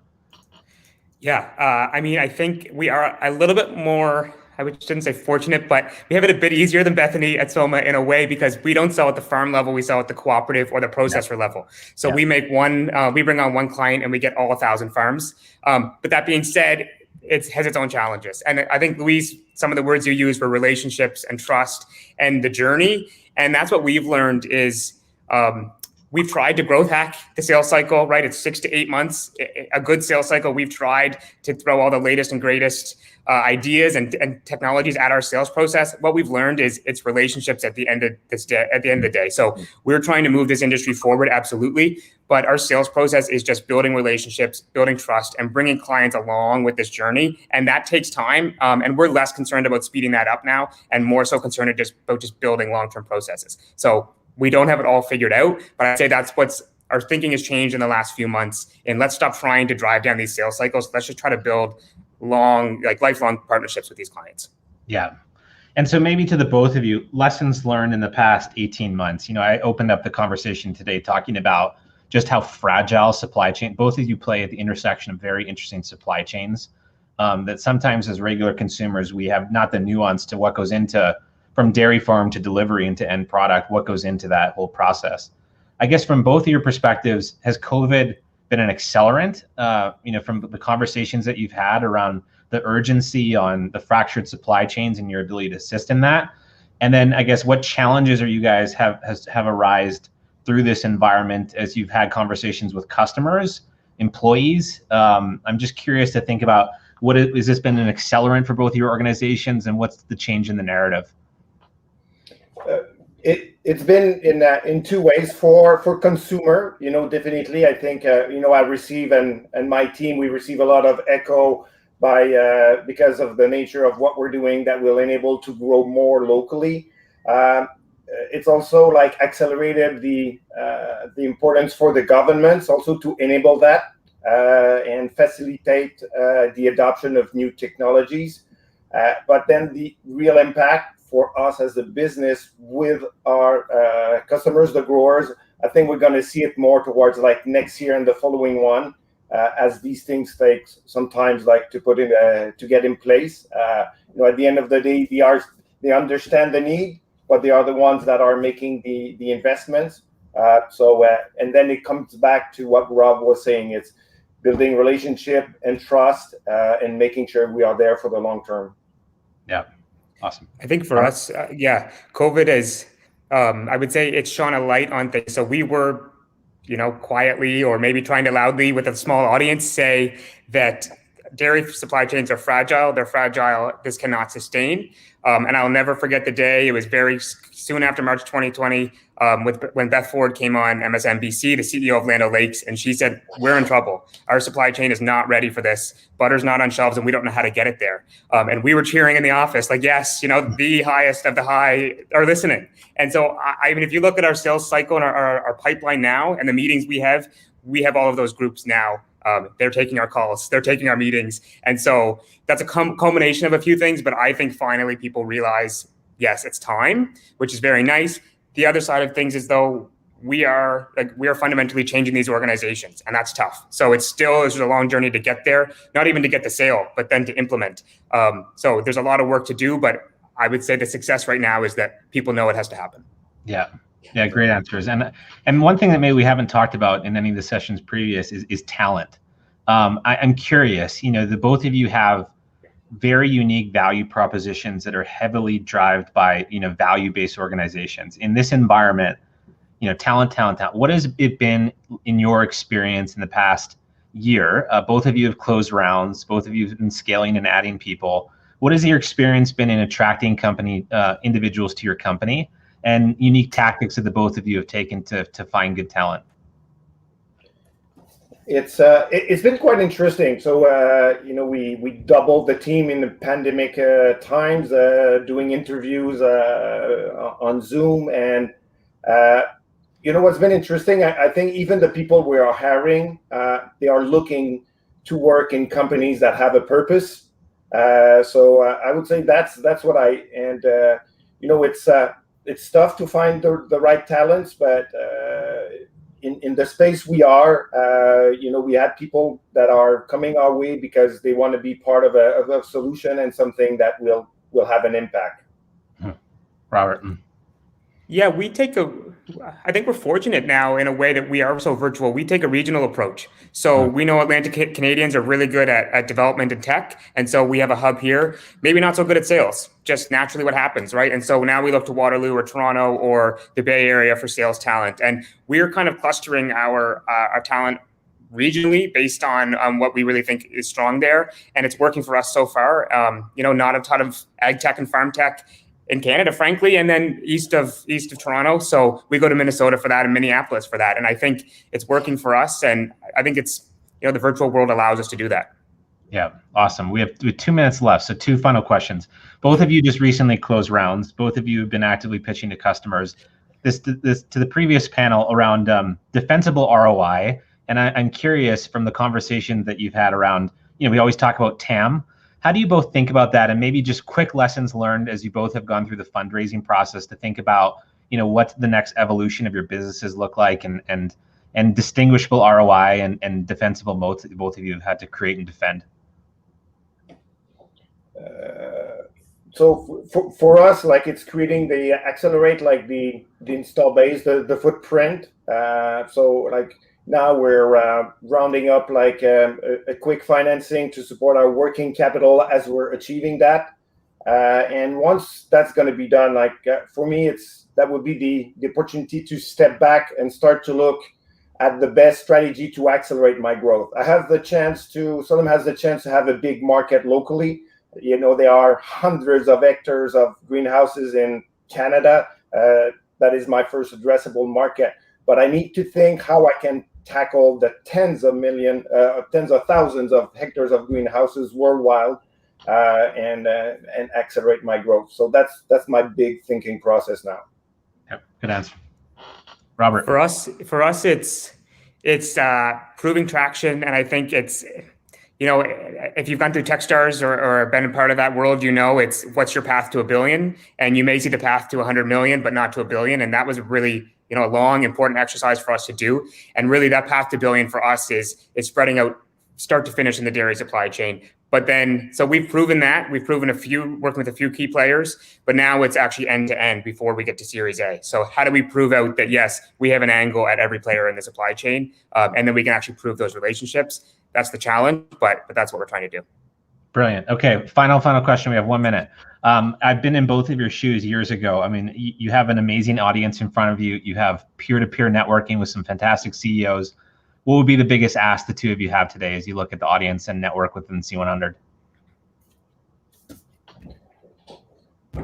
Well, I can be the Tesla of lighting. You know, I can change things. I cannot do that alone, and that's why I'm here. I want to have like people that are interested to support that. So that's my ask. Awesome, brilliant. Yeah, mine is like I just said, C to Series A. This is when the real work begins. You know, we're in a smaller club, and the clubs keep getting smaller as you go. So any lessons learned, any help, former CEOs, founders, that's what I'm looking for. Just, you know, any hacks to get us there. Awesome, sounds good. Well, thank you so much, guys. I appreciate your time, and back over to you. Thank you. Thanks.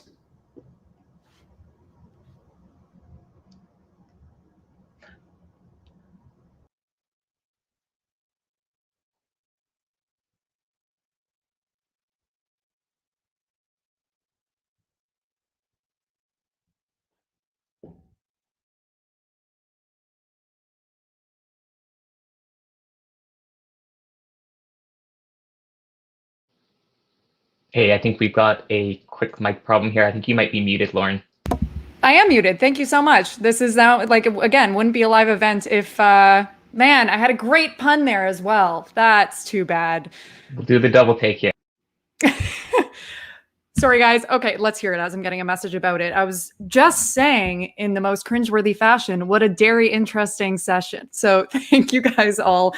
We'll see if I'm ever invited to host this panel again by making those jokes. That said, we are at the halfway mark of Meet the Fellows 2021, and the next session is one I'm particularly excited about in fintech and financial services. I mean, with the onset, especially in the past year and recent years, of the rise of open banking, NFTs, and so much more, this session is one that I hope you all still stay tuned as I look over at the numbers to see if anyone's dropping from that terrible pun. Before we dive in and introduce our panel and our wonderful moderator, first, just like to welcome everyone who is recently joining. This is Meet the Fellows 2021, where you all have the chance to meet, get to know, and ask questions to the exceptional Canadian entrepreneurs who are leading some of the most exciting high-growth startups, both in Canada and south of the border. So this is a part of 48 Hours, which is C100's longest standing flagship event. This is our 20th cycle of 48 Hours, and it is an opportunity to bring together the C100 community and support one another, get to know these fellows, and essentially amplify Canadian tech leaders globally.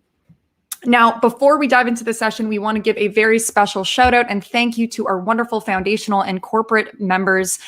Thank you so much. Throughout the year, you continue to support, inspire, and connect the most promising entrepreneurs. And this is such a fantastic excuse to bring together the C100 community.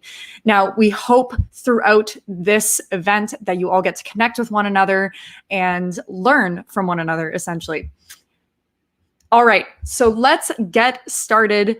With the onset of open banking, NFTs, and the rise of cryptocurrency, and Elon Musk hosting SNL, may as well throw that in there, it would be an understatement to say that the fintech and financial services space is an exciting yet competitive landscape.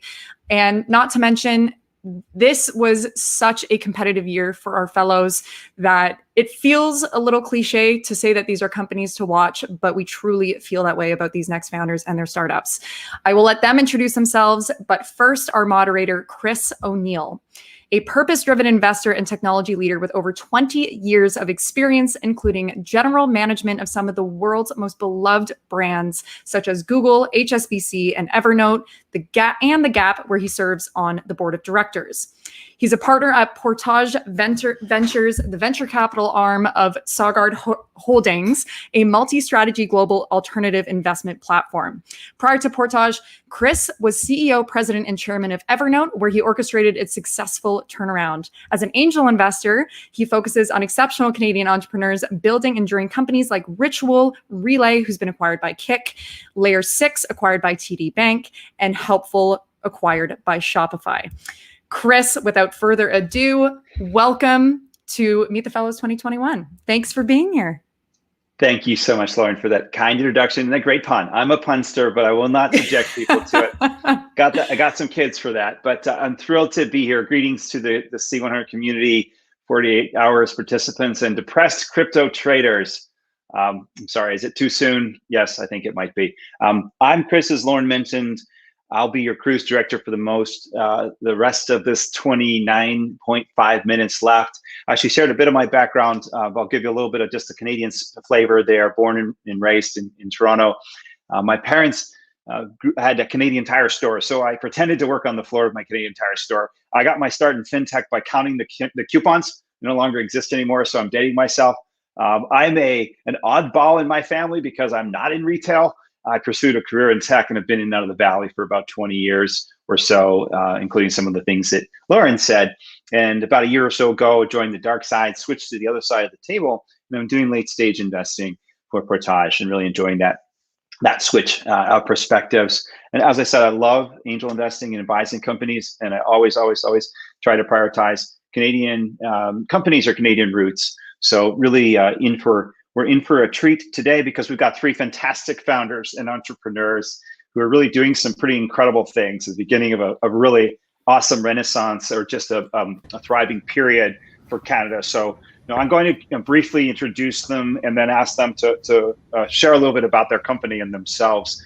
We'll dive into questions. We're going to try to keep this interactive, so you know where the chat, the comment section are off to the right-hand side of this of the window. Feel free to enter your questions, your comments, and complaints about the government. We'll try to pick them up and weave them into the conversation organically as appropriate, and then we'll save some time towards the end. Okay, without further ado, I'm going to start with Andrew Chow. Andrew Chow is the co-founder and CEO of Neo Financial, a startup that's setting out to modernize everyday banking and rewards for Canadians. He was, of course, a part of the founding team of Skip the Dishes, another iconic Canadian startup. And he began his career as a consultant at BCG. And he graduated with great distinction, I might add, great distinction from the University of Saskatchewan. I think that means he's a smarty pants. Next up is Norm. Norm is co-founder and co-CEO of Savvy. Most recently, he was involved with capital markets head of capital markets at Borrowell. Spent a lot of time in financial services and debt capital markets at RBC, Citadel, Merrill Lynch, and began his career as a corporate lawyer in London and New York, and continuing the theme of underachieving. He grabbed his law degree at Harvard, and then also his undergrad from Cal out here in these parts. Last but certainly not least is Joseph West. He's currently the co-founder and CEO of Relay Financial, which is banking for growing businesses. Prior to Relay, Joseph was part of an amazing crew at HubSpot, our friends, the Jamies. He led marketing through the successful acquisition by Xero. So I'm going to pass it to each of the founders to give a little bit of a voiceover, and as I said, we'll jump into two questions. Joseph, since you're up on the screen, why don't you give a bit of an overview on yourself that I didn't cover, and Relay, and then we'll pass it down. One tiny small change on the bio. It was HubDoc, not HubSpot. My bad. We have many funny stories. The first piece of press we ever got, the person wrote HubSpot like throughout it instead of HubDoc. So it's common. Yeah, like Relay is next generation banking for employer SMBs. The core challenges that these businesses face are really around like collaboration, both internally with team members. You can think about that as just like something as simple as issuing a card to like, a department head or something like that, all the way to external parties like advisors, accountants, and bookkeepers, and making that really simple. And then we also make automation kind of part of the package. Our belief is that banking is being rebundled. And so we have deep functionality around like AP automation as well as expense management. We just raised the Series A from Bain Capital, growing quickly, and we're kind of off to the races. Fantastic. Congrats. Thanks. Andrew? Awesome. Well, thanks for that great intro, Chris. And yes, it was great distinction. I don't know how you found that out, but sure. I have my ways. That's fantastic. Yeah, I think you covered most of that intro. I think, I am, Prairie born and raised here in Canada, originally from Saskatoon, Saskatchewan. So where Neo is headquartered here in Calgary as well. We have an office in Winnipeg, and we've built a lot of our network here in the prairies in Winnipeg, Calgary, Saskatoon. So that's probably what you'll hear, throughout throughout the next 30 minutes. But with Neo, really what we're doing is reimagining the whole banking stack and financial services for Canadians. We're focused on Canada. And for us, we're just taking a little bit of a different approach, focusing not only building consumer brand, but also focusing on retailers, small business, and enterprise through our rewards network that we're building out, and it just happens to sit on top of a banking stack. Amazing, Andrew. Thank you so much. Norm? Sure, thanks, Chris. So Savvy is a digital mortgage platform, and we're an enterprise model, which is different than Andrew and Yusuf. So we power banks and other lenders. Customer journeys for mortgage lending are notoriously broken. And that's really a function of decades-old technology in the back end that the banks are using. And so what we're really up to is giving them new infrastructure and giving them and their teams the tools they need to shine. The reason they trust us is we have a lot of experience. Savvy is our third bank-grade lending platform. Fun fact, most of our founding team was together at Borrowell, which is both a C100 company and, of course, a Portage company. And in terms of recent accomplishments, we're now working with our third bank in Canada, and we more than tripled our team from 15 to 48 people through the pandemic. So we think we're getting pretty good at remote recruiting too. Amazing. Thanks everyone for setting the stage. Andrew, I'm gonna turn to you first, and really we're gonna have maybe three sections to our conversation. The first is really just more of a general perspective on entrepreneurship and being a founder. The second, we're gonna dive a little bit into fintech, a couple of themes and frame like the thesis, and really you guys have already started to touch on that, of course, in terms of the motivation for each of your respective companies. And then we'll bring it home with a little bit more of a kind of a personal story about your journey as founders, and potentially sharing and dispensing some wisdom to this great crew that's joining us here today. But Andrew, I want to start with you. As I said, 2 months ago, you wrote something I found really interesting and inspirational. And perhaps a good definition of entrepreneurship as I've come across. You said everyone at Neo is betting on themselves by diving into the unknown, taking the road less traveled, and challenging the status quo. And we're really proud of our team that works tirelessly to build something truly meaningful in Canada. Can you elaborate on that a little bit? What was your thinking behind that, and what motivated you to write that, and in many ways start another exciting chapter at Neo? Yeah, I mean, it's one of those pieces where you look at entrepreneurship and you look at company building. And when I reflect back in terms of what we were able to build with Skip and what we're building with Neo today, a big part of it is really around the team. I think everyone here can back me up on that. That you don't build a company without a team. And even though it doesn't really matter when you join a company, everyone does sort of bet on themselves to take a risk, right? I mean, when you're really, really small, it's like, you have no idea what's going to happen, but everyone says, hey, I believe in myself, and I believe I can actually grow the company, or I can contribute here or there. And I think that's, the reason I wrote that was I always find it just amazing when you step back from it all and you have a team of 200 people, and every one person on the entire team wouldn't be able to build the company that you have. But when you combine 200 people who are the way I like to define it is more like a band of misfits, where everyone has different backgrounds, different experiences. When you put them all in the same room, all driving towards the same mission and ambition, you can create something really, really special. And that's really the reason why we're doing building Neo today. And because if we don't do it, no one else will. And I think that's hopefully everyone else on the panel here and in the group here too can say the same thing too. Yeah, thank you, Joseph. So you're at Hub Doc. You decided a great run, and you decided to do Relay. I'm just curious about how did the experiences that you had with some great entrepreneurs and a wonderful team shape your thinking at the formation stage, and now as you think about scaling up something, and obviously congrats again on your successful raise. That's amazing, and everyone is rightfully excited. But how did that shape your thinking, the last experience, and how do you channel that going forward? Yeah, I think there's like kind of two parts to it. I think there's kind of the company building and like what opportunity do you go after. I think that's like one part of the equation. And then I think the other is like, how do you really build like a world-class team?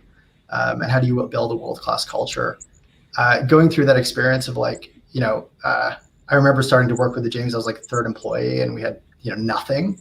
Right. And kind of like crying into our pillows at night as we're like trying to get our revenue up 20%. And that was like $200. Right. And kind of seeing the impact over time of like, not only the power of compounding, but as a big macro trend and macro shift started to occur in our market, which was like cloud accounting. And so the market eventually tipped in 2015. So we thought about like, how do we as entrepreneurs actually think about a big wave that's coming? And the big wave that's like very clear and that both Andrew and Norm are taking advantage of is digital banking, and the digital experience will be the default in 10 years. And so when we decided to start Relay, there was a big motivation around like, hey, business banking is actually an area that has huge pain points. And that's really where we focused. And that was one of the biggest lessons. Amazing.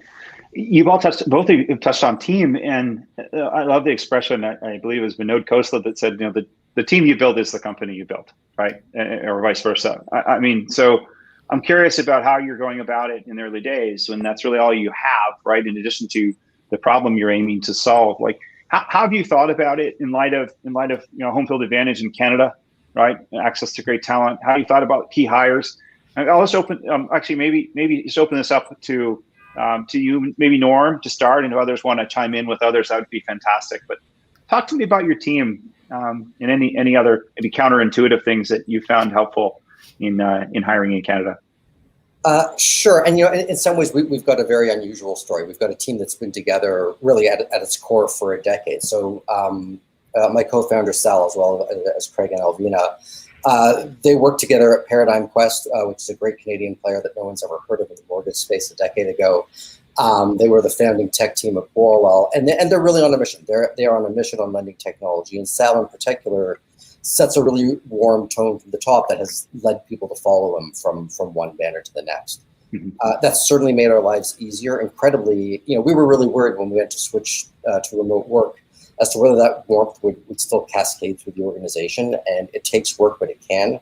I'm pretty sure we've managed to pass it on to those who've joined us kind of post-pandemic as well, so pretty proud about that. That's incredible. So loyalty, keeping the band together through lots of different journeys, different challenges.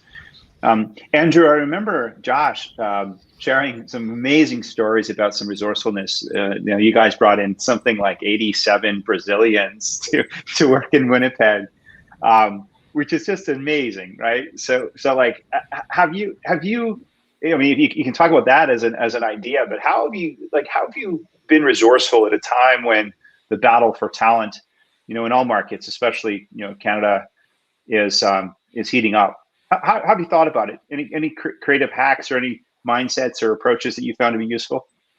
Yeah, I mean, talent is one area that's, whether you're hiring 10 years ago, hiring now, it's always one of those constraints that I think every company has. And what we've found works is really just trying to be creative and finding the opportunities in places that aren't that either harder to do or take a bit more time. So, in the example that you gave, at one point in time, we were hiring more engineers than the schools were producing. So we had to look elsewhere, and we sort of were a part of the first global talent stream sort of visa program, which is hopefully everyone here can get access to that and bring talent from abroad. Streamlines the process from like 6 months. This is the great thing about being Canadian, if there's other Americans on the stream here, but streamlines the process from like 6 months to have someone land here in Canada and start working down to like 6 weeks. So it's an amazing program that helped us tremendously. We've used it quite a bit here at NEO as well. And we worked really closely with the government, in Alberta and Manitoba as well, just to ensure that we can keep the pipeline sort of going on the talent side of things, because and then at the same time help with the organic pipeline within. So yes, we could pull from different companies and startups within the ecosystem, but because we're all growing really quickly, there's still not enough talent to keep up. So you sort of have to build up the pipeline. So we've got, training regimens, we've got boot camps, we've got all of these things that we're doing on the side to really plan for the next 3, 4, 5 years as well. So there's a lot of things going on. I probably can't list them all, but those are 2 of the things that we're working on. Thank you. We're going to shift into the fintech specific section of the conversation. And if you think way back, like even, 5-10 years ago and into pre-pandemic days, banking in Canada in particular seemed to be premised on 2 things, right? So you had to offer all products, right? Whether that's core banking or lending or corporates or small business, to all customers through all channels, right? And like, it doesn't take rocket scientists to figure out that they're going to get a lowest common denominator effect, right? So I'm curious, and I'll direct this to you, Norm. If you think about how this is being reshaped, I mean, it was just submitted that like in 5 to 10 years, digital by default, we could debate whether that's sooner or later, but I'm just curious, Norm, but your perspectives. Like, what are the implications for companies, startups, consumers, and then customers in the context of B2B, and which I know you're focused on too. So I'm just curious about your perspective, having lived in and around financial services for a long period of time. How do you see this evolving? What are the implications, and why should we care? Sure. So a framework that I find helpful, I think people are tempted to always look at it by vertical, what's happening in banking, what's happening in lending, what's happening in wealth. Yeah. I prefer to kind of look at it at what's happening in direct to consumer, as Andrew and Yusuf are doing, what's happening in point solutions like Flinks, what's happening in enterprise solutions, because those things I think naturally have different cadences. And part of the reason I think fintech can feel so uneven is that those are actually really, really different hills to climb. Yeah. So you're saying, hey, consumer experiences or experiences more generally are shaped across our lives, and it doesn't really matter. It's going to filter into all other elements of the experiences that we expect from all providers. Is that a fair assumption? I think it is, but I think the channels through which it flows are differently greased. Interesting. Part of what I don't think is a controversial statement is most people don't love their banks. And I'm gonna throw this one to you, Yosef, as like, why is that? And how do you use that to your advantage to build a trusted relationship and experiences that engender trust, engender love? Right. I mean, it is funny to think about, like, as I was reading through your email, it is funny to think that at one point banks were actually like a great service. And kind of what's happened is the expectations of consumers has shifted, and the fees that get charged compared to the value is very different. And so what we've seen over the last, call it like 7 years, a lot of the core parts of the banking function have actually been outsourced, especially in like the small business context. It's the reason, Bill.com is like a multi-billion-dollar company. It's because these banks aren't able to deliver the software that, say, business owners actually require. And we've seen this shift where people are building point services or point solutions around the bank. And our fundamental belief is that like SMBs have actually like app fatigue, or like are tired of having to kind of hodgepodge together this like ERP for their small business back office.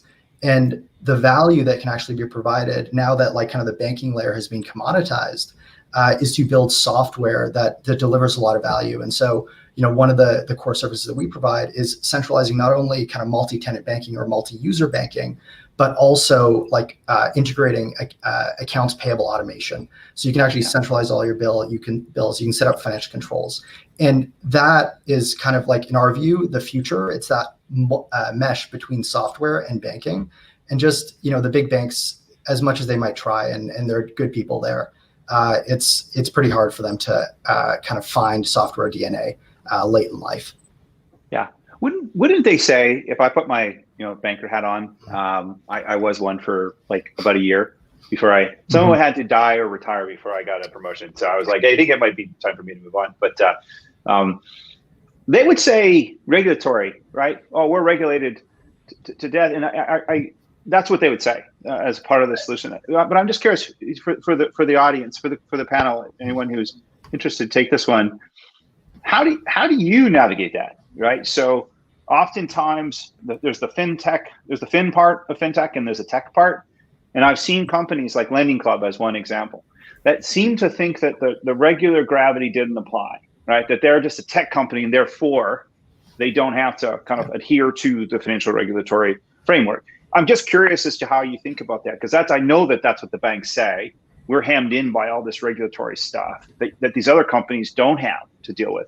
How do you think about that tension that exists in fintech between the regulatory environment and the capture and all that stuff, which plays a role, obviously, but also might get in the way? Anyone want to take that one? I might jump in. They're regulated. That doesn't mean they can't change. It affects their pace of change. And so one of the approaches we take as a solution provider to the incumbents is to get in as a trusted partner. We don't walk into a C-suite for a complex sale, telling them to change their credit box or telling them to implement AI tomorrow. We go in telling them it's robust, it's secure, it's future-proofed, and once we get in, we're going to show you what else it can do. Got it. Any other perspectives? Yeah, I remember talking to a banking lawyer very early on in our journey, and the piece of advice that stuck with me was to make compliance core to your DNA as a company. So while we might not be formally regulated, we think about this stuff, and do we think about how we can be creative around it to deliver a great experience for our customers? Certainly, but I also agree with Norm. I don't think it's necessarily the regulation that limits innovation, right? You look at Monzo in the UK, which is one of the consumer neobanks and really the pioneers in this space, and they have a banking charter. They are a bank, and they're still able to innovate and deliver a lot of value for customers. So regulation is an easy crutch, I think, in that context. I'm getting some flashcards for time here from Lauren, so we're going to shift it towards the close here. I just, on a more personal level, I'm curious. This will be a kind of a lightning round. I'm going to ask all three of you guys a quick answer to basically say, okay, a silver lining in COVID. This could be a personal or professional silver lining, and or what's one thing that you've done, right? Being an entrepreneur, being a founder, the best of times is difficult. In a global pandemic, probably even harder. I'm just curious, silver lining or one thing that you've done to ensure your self-care, to make sure that you have the fuel in the tank to continue a long and sometimes arduous journey. Perhaps I'll start with you, Andrew. You're smiling, Bryce. I'm sure you have something you've done. Yeah, I think silver lining during the pandemic, downside. I'll start with the downside. Obviously, building a team, not being able to see them in person, building that relationship. We're excited to go back to the office, or at least have some form of that, coming up in the hopefully near future.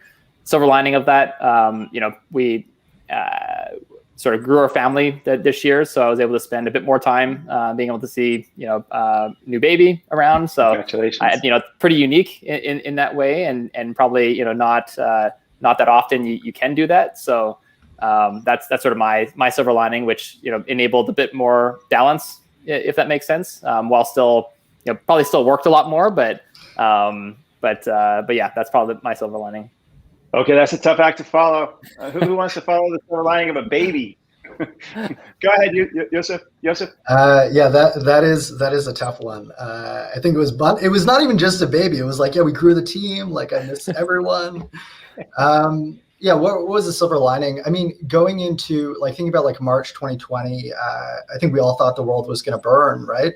And so us as a company, we battened down the hatches. We asked team members to do salary deferrals. We negotiated with every vendor that we had. And it was a tough year. It was a tough year to make it through and hold on to our cash, and to have come out this side of it, going from a very lean operation to having, candidly just a little more cash than we know exactly what to do with at this stage, I think is a huge silver lining. And I think it was because of the focus and that the pandemic forced for us as a business. Thank you. Nor, bring us home. Sure. I mean, look, the cold answer is that the silver lining is getting the banks to think off premises. I think the happier realization is that it's incumbent on us as leaders to make sure that we remember that we are the social outlet for our teams right now, and to make sure that it's not just all work. Yeah, well said. That's all we have time for today. Thank you so much for this great discussion. I know it was short but sweet. I enjoyed a bunch of it, all of it actually. I learned a bunch as well. So thank you. I just wanted to thank this esteemed panel. Thank you all for joining us here today. I'll pass it back to Lauren and the crew. And again, thanks very much. Enjoy the rest of the show. Thank you all. And just checking, I'm not on mute this time. Chris, thank you so much for moderating. The three of you, thank you so much. And again, if you guys all want to get to know the C100 Fellows, we have everyone listed on the C100 website. And this is just the tip of the iceberg of the work that they're all doing. So thank you so much. We are so excited. And I swear I will save you all another terrible pun. Awesome. So next up, we've just crossed the halfway mark of the 2021 Meet the Fellows session. We're really excited, for every session. So I can't keep saying that we're excited for the next one, but truly every single one of these founders is leading an exceptional company, and the founders themselves have led incredible careers. So next we have marketplaces. These are founders that are building marketplaces that help connect restaurants to service providers for mission critical repairs and maintenance, as well as connecting construction companies to contractors and highly skilled labor pools. This is also a special session because our moderator also happens to be C100's co-chair. Now, before we dive in and I introduce Andre, we would just like to remind everybody or welcome everyone who's joining for the first time today. This is C100 Meet the Fellows, your opportunity to not just get to know the exceptional Canadian founders behind some of the most exciting high growth startups. Some companies are based here in Canada, some are found south of the border, but regardless, every single one of them is doing fantastic work, and it's a great reason to bring our community together and bring the community together, but also celebrate Canadian leaders globally. So if you don't know, 48 Hours is C100's longest standing flagship program. Meet the Fellows is a part of this program. We are in a 20th cycle of 48 Hours, and it is a kickoff event for C100's by nomination program that this year competitively selected 21 entrepreneurs who are leading some of the fastest early stage companies. Now, throughout the year, these fellows are going to participate in a ton of different events and mentorship programs, but this is the opportunity for you to not just get to know them, but engage in the conversation. Whether you're on Hopin or on social media, feel free to drop any comments. Our entire panel can see your lovely comments or questions that you would like asked. We have a section reserved at the end for those questions. I don't want to take up too much time because I would love to introduce our moderator, who will, of course, introduce these wonderful startups. And to hype him up a little bit, Andre Charoux is one of the first 25 employees at both Uber and Hired, launching both companies in Canada and helping achieve 10 times growth at Uber and 50 times growth at Hired. Today, he runs a microfund called Maple, obviously wonderfully named, which is focused on investing Canadian founders anywhere in the world. Andre also serves as co-chair for the C100 and is on the C100 board of directors. Andre, welcome officially. Again, we had you on earlier this morning for kickoff, but welcome for Meet the Fellows. Awesome. You're so kind, and you can hear me well and everything's good? Perfectly. Awesome. Well, Stage is yours. Thrilled to be here. Thank you for having me. Let's get to these awesome founders and highlight their stories. We got KJ Singh, and it's worth me noting that Maple VC is a proud early investor in Rescue, and so I look forward to chatting here with KJ, who's CEO and founder of Rescue, as Lauren mentioned, a SaaS-enabled marketplace transforming restaurant operations. And we have Sebastian Jacob, who's CEO and co-founder of Faber Connect, a B2B marketplace connecting construction companies with local construction workers. Welcome, both of you. It's awesome to have this conversation. Just, beyond just your companies, it'd be worth kind of sharing a little bit about both of your backgrounds so everyone knows a little bit more about you guys up until this moment in time and starting your companies. KJ, why do you start off? Thank you, Andre. Pleasure to be here. Very excited to be part of the C100 and super excited to be sharing our story. Just a little bit about myself. I'm the founder and CEO of Rescue. We're, as Andre mentioned, we're a SaaS-enabled marketplace that is transforming restaurant operations. Prior to Rescue, I was the founding team member of a venture capital fund, spent 8 years building Icon Partners here in Toronto into a fund that invested all around North America and invested hundreds of millions of dollars in fast-growing companies, raised over $250 million across 3 funds. And somewhere along the journey became a multi-unit restaurant owner, which essentially helped me discover this pain point around restaurants and started Rescue. Been an active angel investor as well as an advisor to tech companies. So been around both the venture side and now building and operating a company. So super excited to be here. Thank you. I love it. I love it that you actually you felt the pain of your customers. It's part of the reason why I invested in you as well, by the way. And then you decided to go out and solve it for them. Seb, give us a bit of your journey up into the point of founding Faber. Right. Thanks, Andre. Yeah, my name's Sebastian. I'm the CEO and co-founder of Faber Connect. Prior to Faber Connect, myself and my other co-founder spent a lot of time in construction, even as early as summers during high schools, working construction jobs, trying to find work, and each kind of evolved in the construction industry later on. And myself ended up on the real estate side a little more. So got to experience the construction industry from a lot of different vantage points and got to kind of see the issues with hiring and finding work firsthand, both as a worker and as a construction company later on. And got the unique opportunity to join the early DoorDash team and launch Vancouver and later on Toronto with myself and my other co-founder, John Reed. And really just took all the learnings from that time at DoorDash, building the marketplace in Canada during that, and really just applied it to our experience back in construction in the early days to create what Faber is now, the two-sided marketplace. That's awesome. Wow, congrats on your journey and your prior successes. I actually didn't know that part of the story, Seb. Well, let's stick with you in terms of now just digging deeper and giving everyone a quick sort of snapshot of what does Faber do and how does it do it and kind of why it's special, if you don't mind. Yeah, Faber, so we're more or less a service marketplace, two-sided, connecting construction companies to the local workforce around them.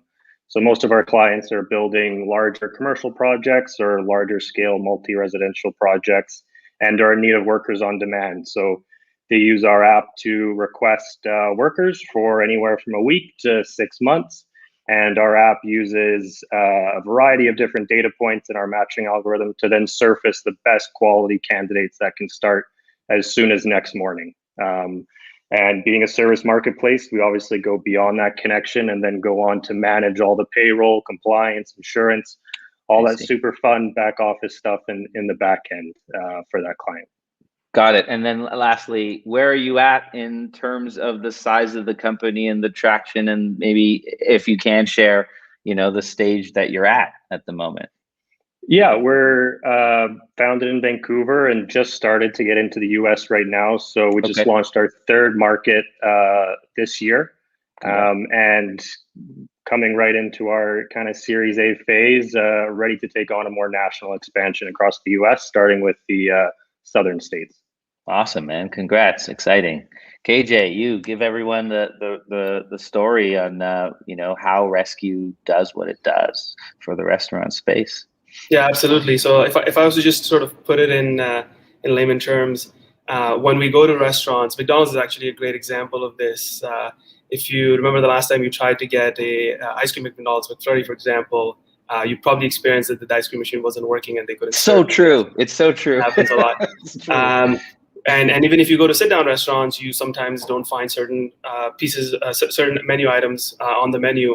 And more likely than less, the reason is because that equipment that actually cooks that meal or makes that ice cream is not working. So repair and maintenance at a restaurant is a very mission-critical part of the business. It leads to lost sales. It leads to bad customer experience. Many times it leads to lost inventory when your walk-in freezer stops working. And what Rescue does is essentially allows you to manage your entire repair and maintenance structure through a managed marketplace in the background. From a restaurant's perspective, this is not an expertise they have in-house because restaurants want to focus on delivering guest experience, cooking great meals, driving top-of-the-line revenue, essentially, and great experiences. And one of the key areas that gets impacted is repair and maintenance and broader operations because it's such a time-consuming part to find contractors, manage them, make sure you're getting the best pricing, make sure the job is being completed. And we've essentially built a SaaS-enabled marketplace that connects restaurants to local contractors, allowing them to manage the entire experience end-to-end. Got it. Let's stick with you also as well. Can you share a little bit about the scale and the sort of stage of the company and the impact you're making at the moment? Yeah. Absolutely. So of course, as everyone knows, restaurant industry is one of the most impacted industries over the last 12 months on the back of COVID. We officially launched our product into the market back in 2019. And less than 6 months formally into the market, we obviously saw the entire industry shutting down on us. We repositioned our product at the time. We changed our sort of target market, going towards bigger, larger multi-unit groups, QSR groups. Essentially started building a new layer of value and started launching new markets. We were only in Toronto back in March 2020. And since then, we've seen enormous growth. We've grown over 600% in the last 12 months. We've tripled the size of our team. We've closed some of the largest restaurant groups, both in Canada and the US. We've launched over 7 new markets, including Canada and the US. So there's definitely been some headwinds in terms of where the restaurant industry is going. But with everything, the industry is evolving so fast, and the need of technology and innovation has become the prime focus for any restaurant group that's looking to grow and scale, and we're right at the forefront of this. I love that, and congrats on getting through what clearly, for particularly your business, I mean, it was a tough time for everyone. But gosh, I could. It's heroic, basically. What as a proud investor, what you've accomplished through it. Seb, staying on timing. What has sort of this moment in time, of course, with COVID, any tailwinds, headwinds? How has it been for Faber? Yeah, it's been a mixed bag. I think there's a few decent takeaways from it. I think one of which it realized how maybe overexposed we were to a couple individual markets, and probably pushed our timeline up a little further to get into some markets like Houston and Dallas, for example, that were opening up at a much faster rate than, say, Vancouver did. Right. So, that was something that we probably would have kicked the can on a little longer, but because of COVID and wanting to get into those open markets, pushing that forward. But zooming out a little bit, what it really did that, maybe KJ's seen some of this as well, but it's also sped up the adoption of the gig economy when it comes to marketplaces tenfold. Which has been awesome. I think it's sped up. Some estimates by 2027, about 60% of the workforce is going to be independent, which is awesome news, because not just for the workers, but it's going to speed up regulators now to try and push on a lot of the infrastructure that they're way behind on when it comes to building in the benefits and some of the compliance legality changes that are required to take on that huge boost in this gig economy. So that's probably been the best thing we've noticed on our end. I love that. Thanks for sharing that. I was going to ask kind of about trends and unique possibilities and opportunities within this moment in time in this market that you're taking advantage of. But you answered it there. Any others, KJ, on your end that you're seeing coming out of COVID, just to finish that thought around possible trends, opportunities that, are now open to you because of COVID that, pre-COVID wasn't available to you, maybe? Absolutely. I'd say generally technology adoption at restaurants have been generally low, even if I go back a few years when we were starting Rescue. And most of the innovation was happening what we call at the front of the house. If you think through the DoorDashes of the world, the Uber Eats, the Rituals of the world, which is essentially driving revenue. While operationally, if you look at what we call the back of the house, on sort of how you manage your kitchens and repair and maintenance and other operations, that's been totally overlooked. And if you were to really compare the front of the house and the back of the house, everyone knows this restaurant on average is a 5 to 7% profit margin business. So if the if the front of the house is over $1 trillion market revenue-wise in North America, 95% of that is cost.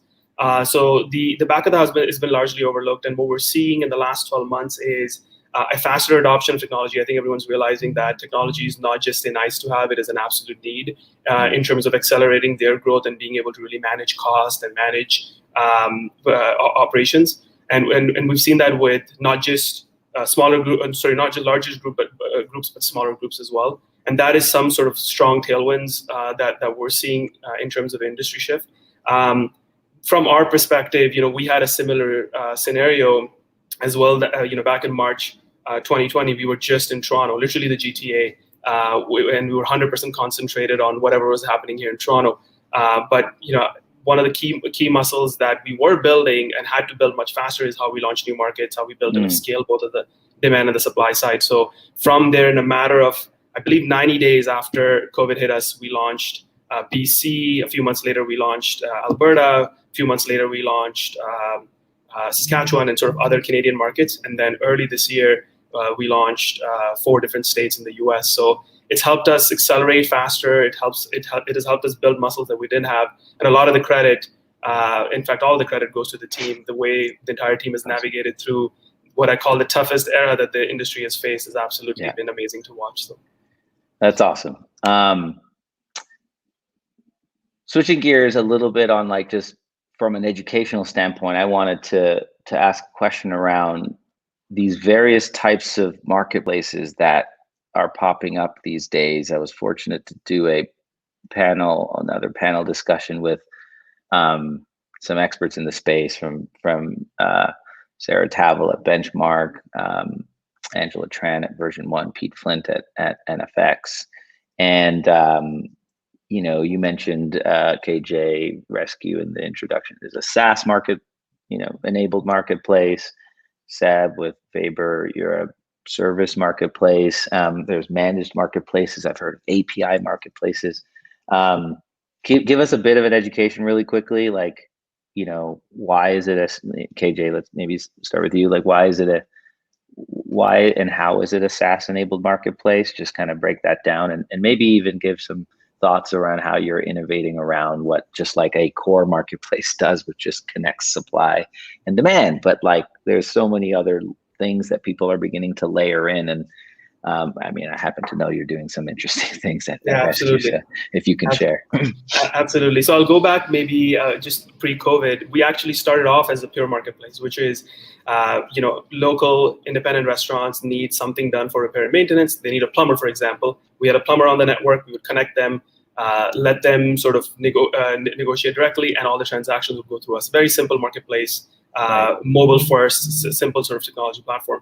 What we realized was early last year and through sort of the start of COVID, we started focusing on QSR groups, multi-unit brands, bigger groups which had multi-unit restaurants. And if you look at some of these multi-unit restaurants, many, if not all of them, are structured as a business. They've got leadership teams, they've got finance groups, accounting groups, regional teams, operations groups. And the requirement for someone like that to manage any type of operations, in particular repair and maintenance, is much more dense. So you don't need just a mobile first platform now. You need dashboarding, you need workflow management, you need essentially SaaS capabilities to really be able to make sense of all the data and everything that's happening in the background to control repair and maintenance and make sense of it. So what we started doing early last year is started building that SaaS solution. So essentially what we have is a SaaS platform on the demand side, which is the restaurants, where everything gets centralized in one place, top down, from all the way from leadership down to the local regional restaurants. And then in the background, it's powered by a marketplace where we're able to leverage our buying power over the supply side to drive better pricing, better turnaround time, better quality.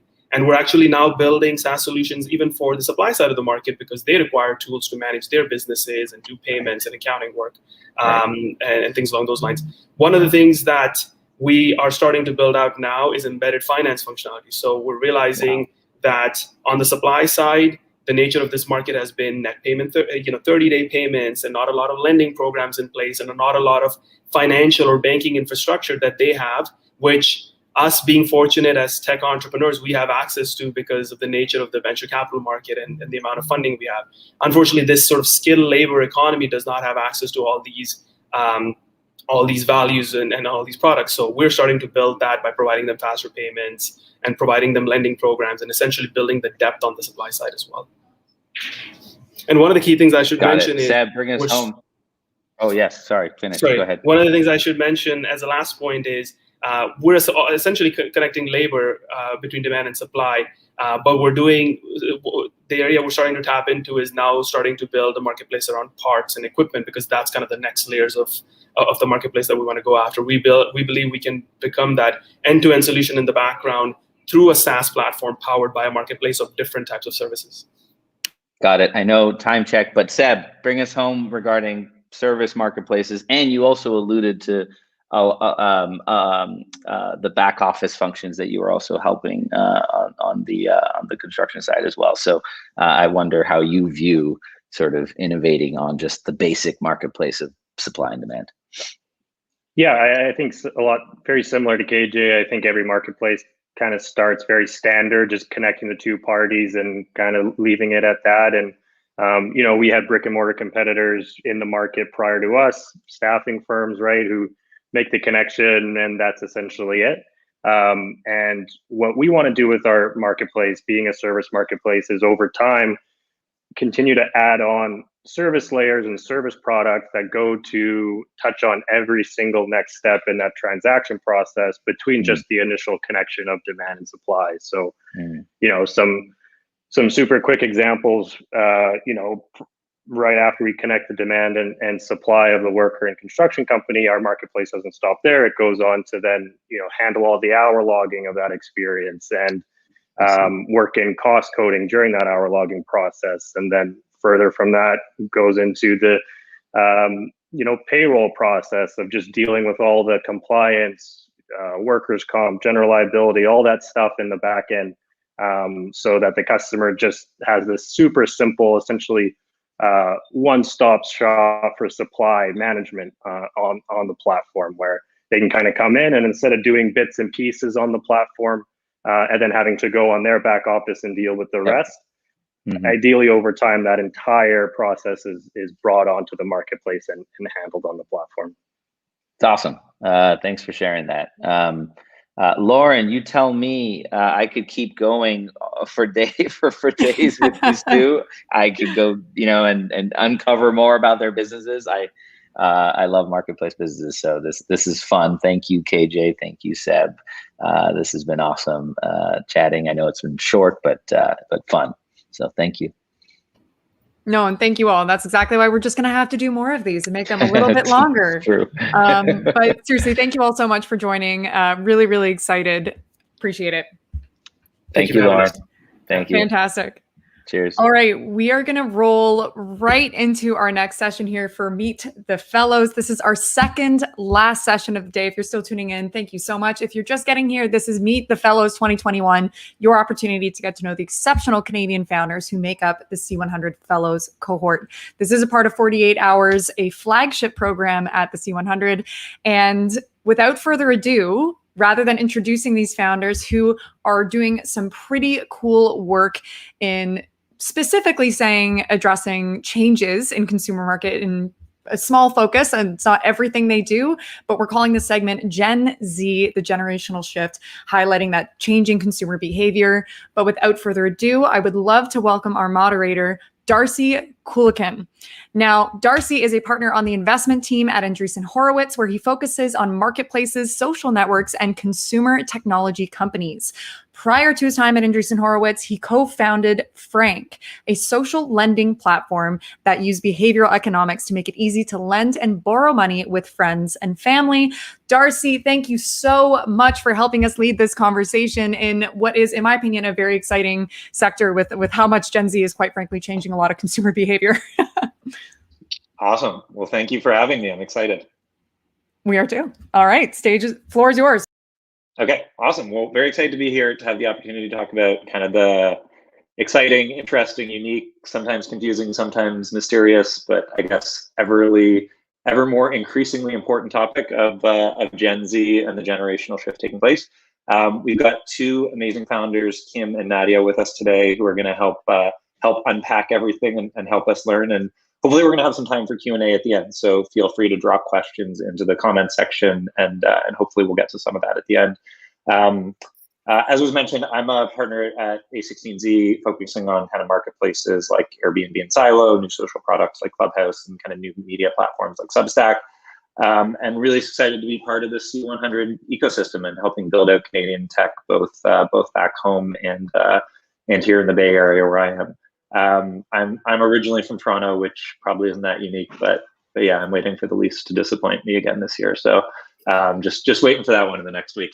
But why don't we swing it over to Nadia from Perceval and Kim from Snack to introduce themselves, describe, maybe give a quick description of the companies that you both founded and why you started them, and maybe also kind of what your favorite fun fact about Gen Z that you've learned over the last little while. Absolutely. Thanks so much, Darcy. Appreciate being here. And thank you to everyone who's tuning in. So just to introduce myself, my name is Nadia Masri. I'm the founder and CEO of a company called Perceval. Perceval is a next-gen consumer insight platform that powers real-time research with everyday consumers and a special focus on millennials and Gen Z. That's why we're here today. And how users interact with Perceval is they download the app, answer these interactive gamified questions from brands, collect points, and then redeem for rewards at over 100 participating retailers. So effectively what we're doing is helping big brands and agencies better understand their audiences and understand things like these generational shifts and these changes in consumer behavior that are taking place. In terms of fun fact, there are two things I want to say. The first is just a fun fact in general, which is everyone thinks that Gen Z wants to exclusively start their own businesses, and it's the generation that all of them want to be entrepreneurs. That's not true across the board. So that's just a fun fact. But I also picked up a little fact from an article that recently came out. It was in Forbes. It was not ours, but it was in Forbes. And it was that 75% of Gen Z say that they actually want to see that brands are ensuring employee and consumer safety. This is very much in line with our research that we did that was Gen Pop over the duration of the pandemic. Well, I guess still kind of a duration, but earlier last summer. And so I thought this was really interesting because it makes companies have to think twice about their corporate culture and what it is that they're communicating to the new wave of potential talent that could be coming in and applying to their company and companies like theirs. Awesome. Why don't we swing it over? Hi, everyone. I'm Kim, and I'm the founder of Snack. Snack is a video-first dating app. Think kind of TikTok meets dating. And a bit about my background. I spent 10 years at Plenty of Fish, helping grow the company from being one of the initial employees in there to getting acquired by Match.com. And then I stuck around for 3 years post-acquisition. And I left about 2 years ago. And then one day was using TikTok and saw this person essentially saying, what's your name? What's your sign? What's your age? Where you're from? And I realized that they were trying to use TikTok to date, but it's fundamentally not built for dating. And that's where the idea for Snack was born. So far, we've raised just over $5 million, and we launched the app 9 weeks ago now. So still relatively new, but we're squarely targeting Gen Z because they're definitely the demographic that has been looking at or using video first platforms. And so they are used to video first profiles. If you think about TikTok and how easily they're creating videos on TikTok, we thought it's a really nice jumping off point for, okay, now they can use video for dating and show themselves off in a much more authentic and genuine way. And in terms of fun fact, one thing that it seems kind of obvious now, but when we first started building out the app, didn't really think about this, is that women are actually more likely to upload a video than men. And when you think about it, they are more inclined to upload to social, but it's been actually really positive for us because it creates this nice gender balance on the app, and dating apps are historically known for having more men than women on them. So it's kind of leveling out the playing field, which has been a nice surprise. And it doesn't mean that we're not going to come up with ways to help people create even more videos, but it was definitely surprising when we first discovered that. That's amazing. I was at my fun fact, which I forgot to mention, and this is totally unverified, so Nadia, you can tell me if this is totally BS, but that the average attention span for Gen Z is 8 seconds, and it is 13 seconds for millennials. But that is a completely unverified fact for me. Nadia, I'd love to start with you. So obviously you get a lot of data on Gen Z through your work at Perceval. What do you think are like the 1 or 2 most interesting insights or things that people should understand about Gen Z that are maybe not obvious? Yeah. So this one's a really interesting one. I think that they should understand that they are extremely missions and values driven, and they want to buy from companies who are also mission and values driven. I think the reason why this comes as a surprise, folks might think, oh, well, doesn't that seem like a no-brainer? You also hear a common trope, which I know you're going to get into later, so I'll try not to do too much crossover, that Gen Z is not brand loyal. And I think a really interesting thing is, from what we've seen and what I've learned, Gen Z brand love is really grounded in resonance and in authenticity and in values-driven decisions. And so, their predecessors have been historically more focused on purely utility. So older audiences are actually much more focused on utility. I mean, I don't know about you guys, but that's definitely my dad, who's a boomer, pretty much utility. And so what I mean by that is that by the more concrete definition, is they think about how useful the brand is at satisfying their own wants and needs. So I'll give you for instance, let's take dish soap. My grandmother exclusively bought a specific brand of dish soap. She didn't necessarily have an affinity for the brand, but she felt that it made her pots and pans squeaky clean. And, it was well priced. She's like, I can get a good deal for this.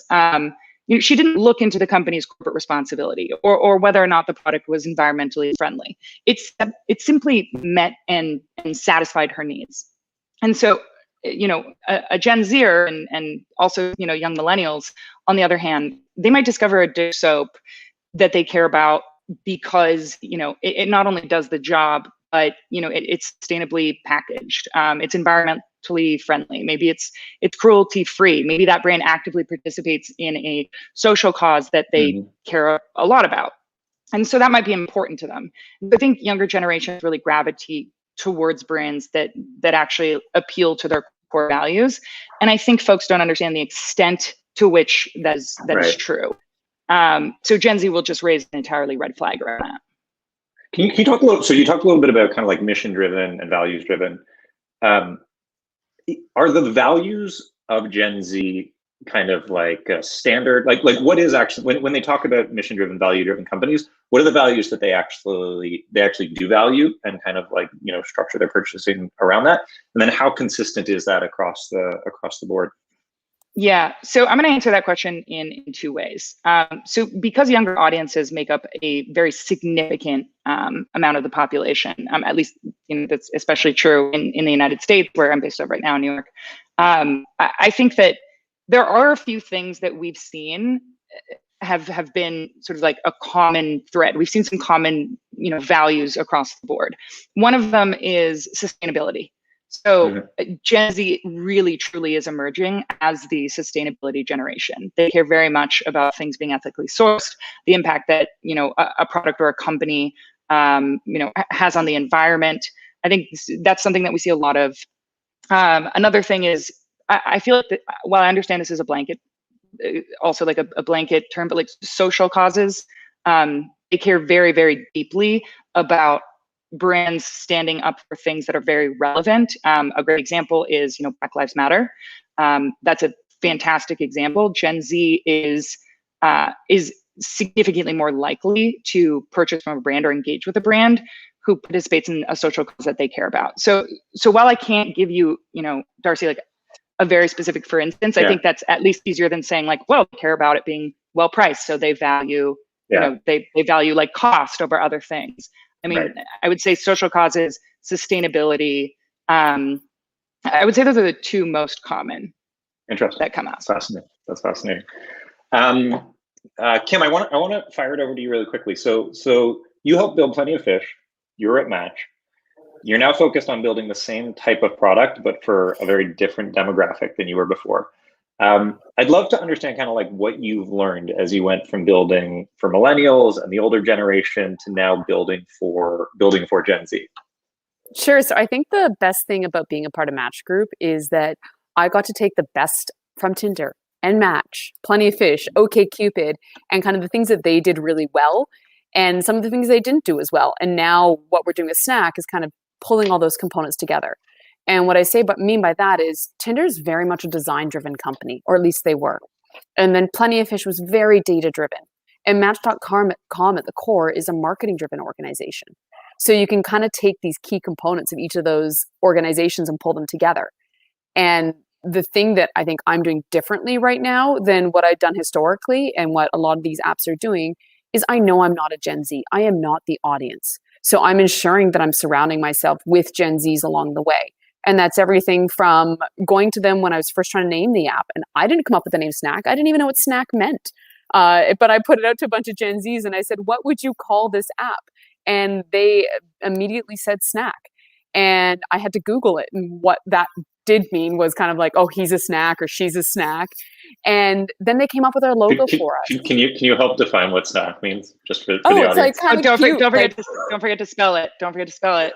Well, they actually spelt it SNACC for me, and I did remove the C and replace it with a K.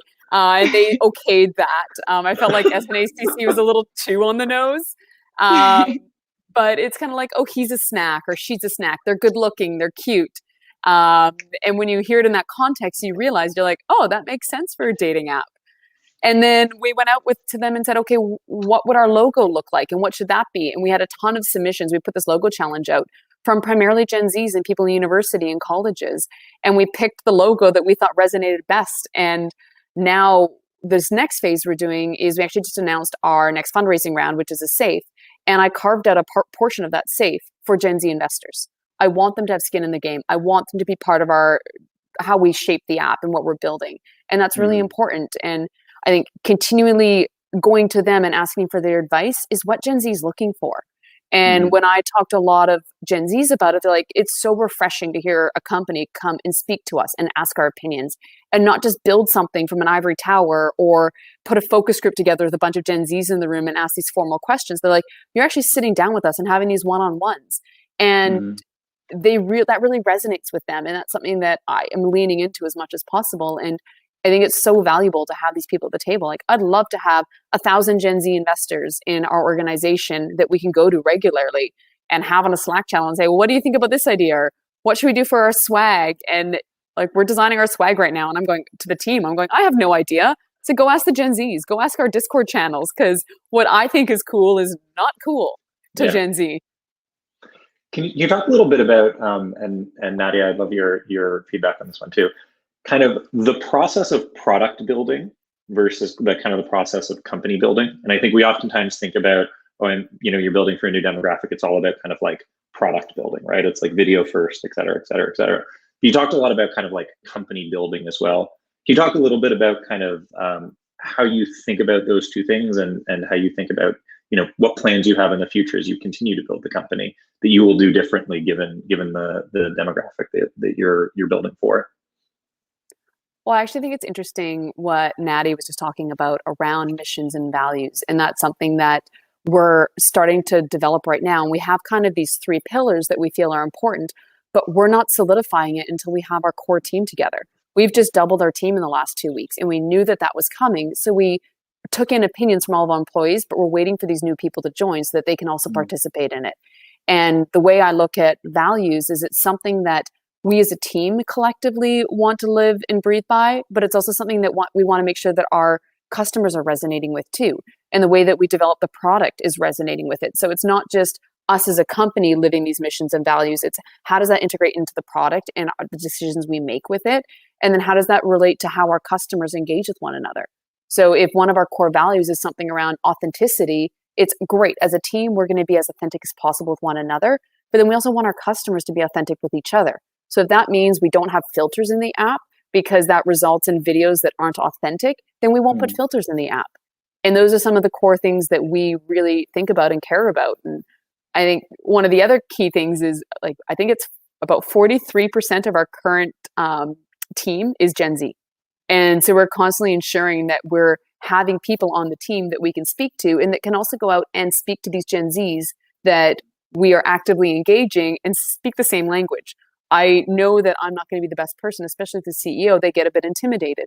So it's better to have these people on the team go out and engage with them.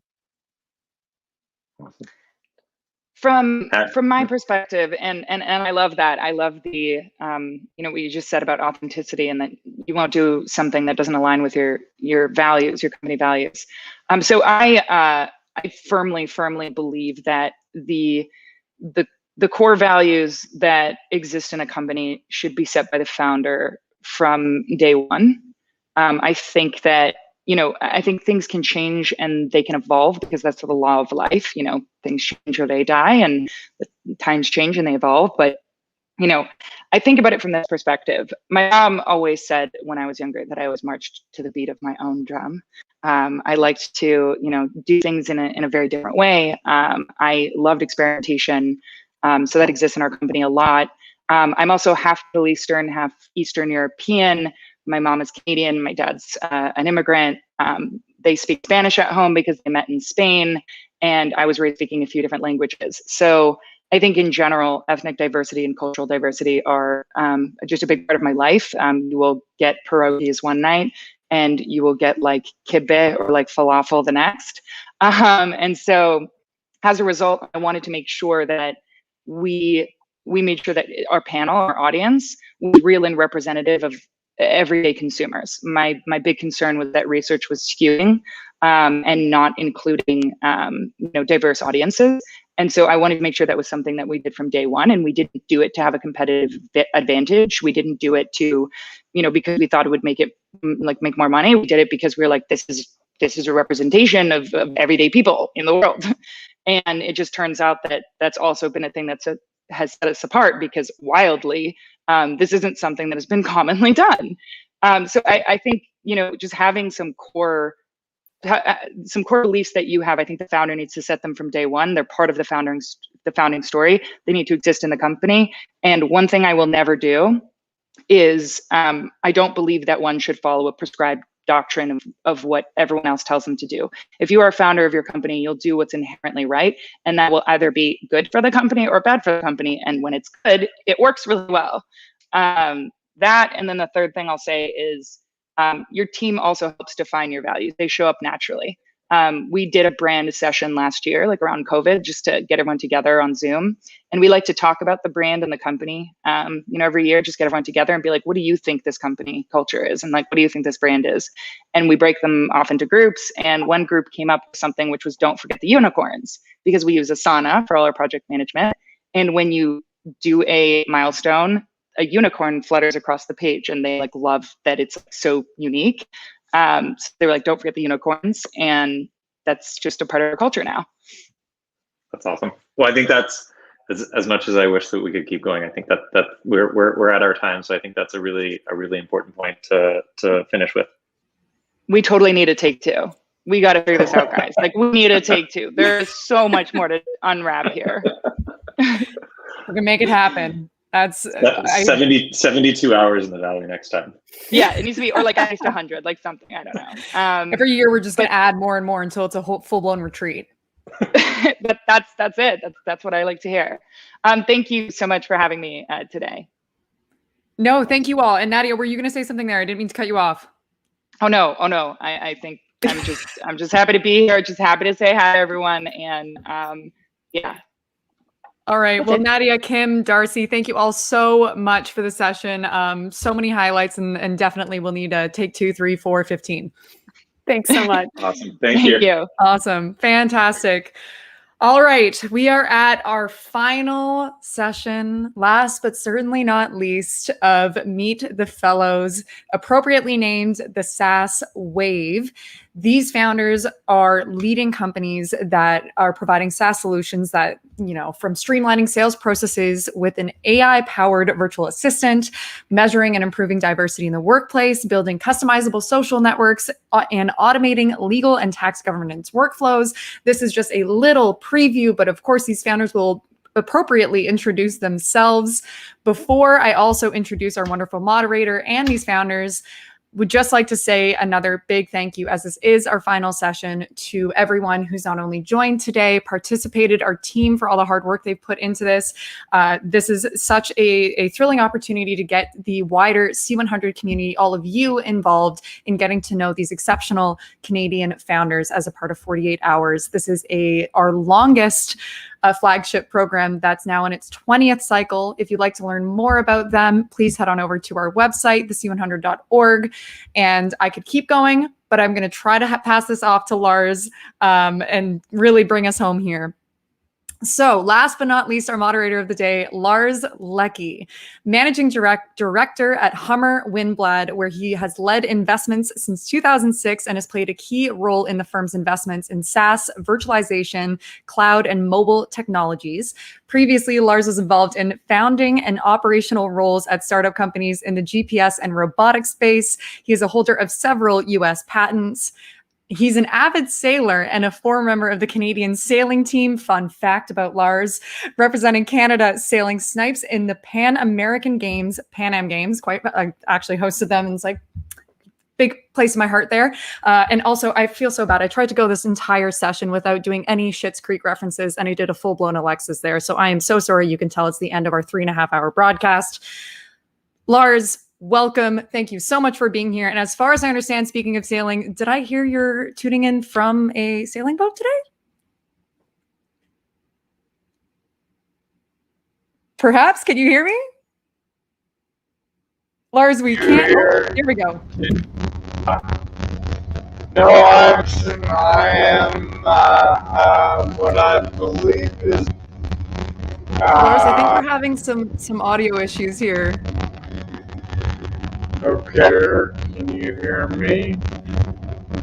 Lars, we might need to, if you try taking off your headset or disconnecting your headphones, maybe. Hold on. Let's see what we get. 4. Let me. It's classically. Oh. Still not quite. I'm so sorry. I feel I'm interrupting you. It's got quite a lag. If you restart and rejoin, we'll see if that might fix it, because virtual problems, right?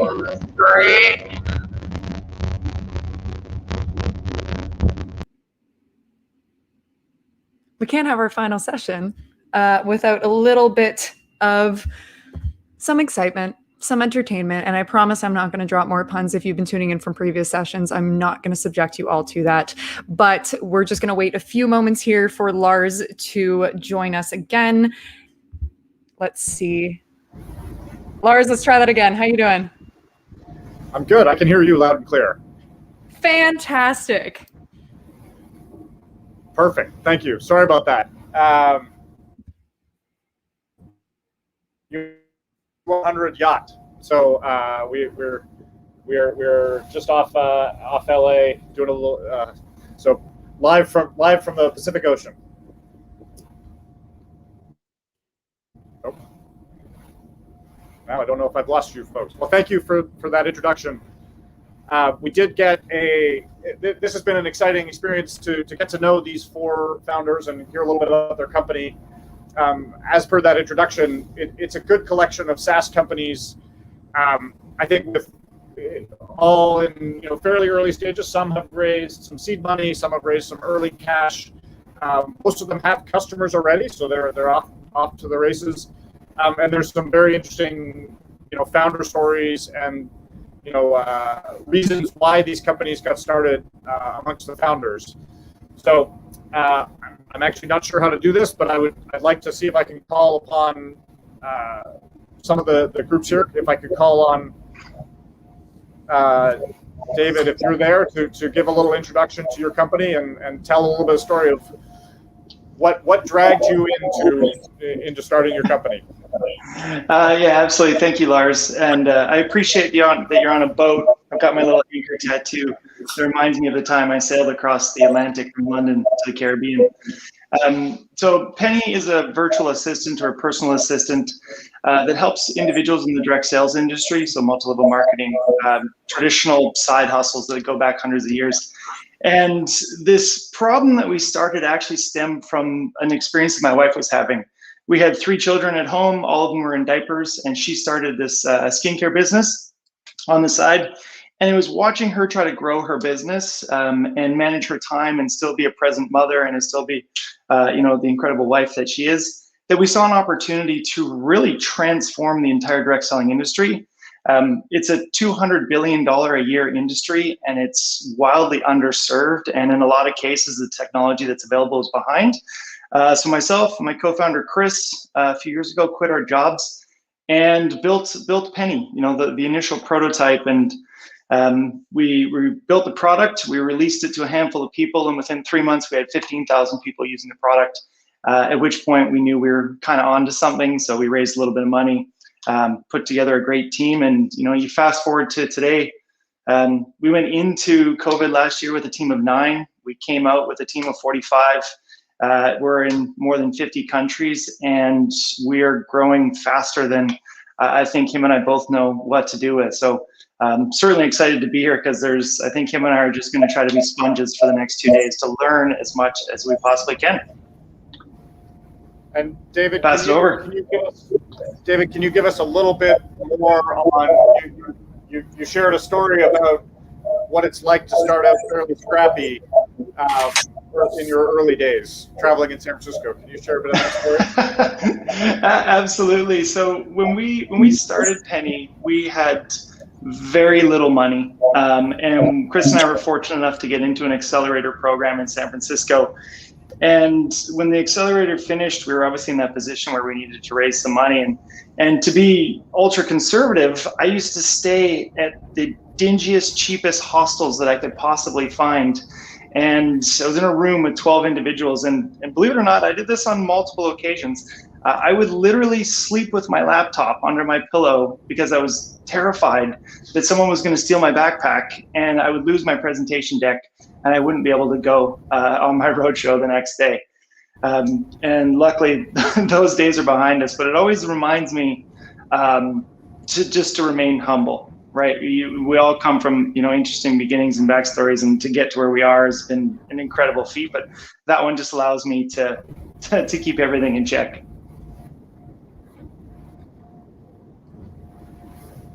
And then maybe one other question for you. If you sort of fast forward and wrote the press release of where you would be in, let's choose it, 3-4 years, what does Penny look like? What does success look like? What would you be proud of if it became? In 3-4 years, I mean, I'm insanely proud of the team we have today. But where we really see the market going, and I think this is where I think it's really cool, is there's a massive shift in the market where influencers are starting to get more and more control over the customer experience, and the brands are being more open to give that away, right? Historically, it's always been the brand of the consumer. And as social media is starting to dominate, micro influencers and nano influencers are able to drive customer engagement on the behalf of the brands.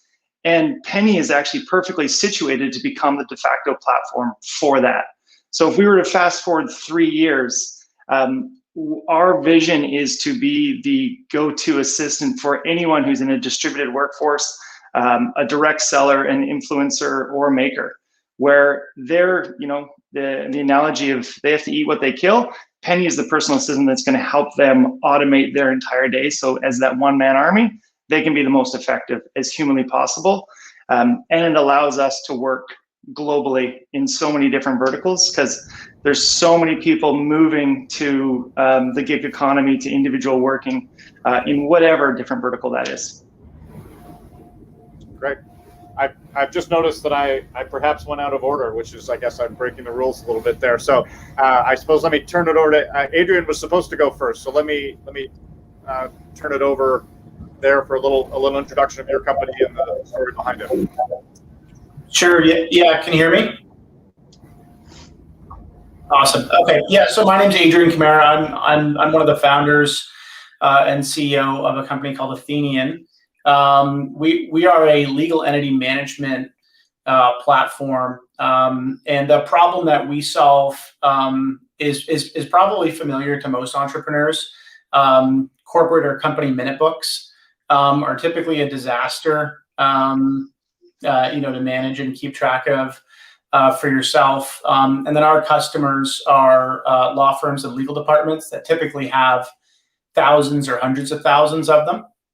And so we, put all the data, all the document, all the workflow into the cloud and automate it and allow our customers to create digital experiences around the data. So that's a little bit about what we do. We started the company in 2016, 2017. We're about 70 FTE now, and we've raised just under $20 million of capital. Company's based in Calgary and with a bunch of people in Toronto, and then other folks spread around the US.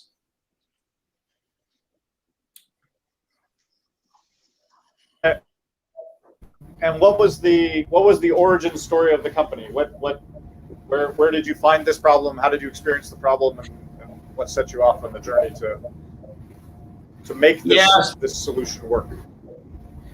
Yeah, so I was actually a corporate lawyer at one of the law firms that's sponsoring this event, McArthur Tetro, and it was really just observing the problem. Minute books. If you ask any corporate lawyer, minute books are a total disaster to manage. They're a huge cost overhead.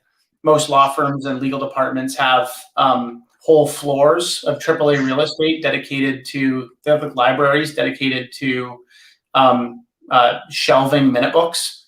It's highly, highly repeatable workflows. So we thought we could build a CRM style application that tracked all the ownership data, the directors, the officers, all that type of stuff, automate the documents, electronic signature, and digitize everything. So, in terms of business outcomes, our customers are typically managing, one paralegal can typically manage, 40 to 50 minute books. Without Athenian, with Athenian, they're managing, anywhere from 3 to 500. So it's a pretty substantial leverage rate that goes up with our software. And that was the efficiency that I saw at the time. And, we put a team together, brought some customers together and got some capital. And then here we are. And if you had one little story to share with people about, unexpectedly hard thing to get your business off the ground, what would that be? Yeah, I think it would be validation, right? As a first-time entrepreneur, false signals on validation. I say now for whatever I do next, if I can't get customers to make cash commitments on the strength of a PowerPoint deck of the solution that I'm proposing, I either don't understand the problem well enough or the pain's not deep enough for the customer. I think one of the biggest mistakes you can make is starting to build a product before you've done a lot of work and gathered a lot of evidence on the commercialization side.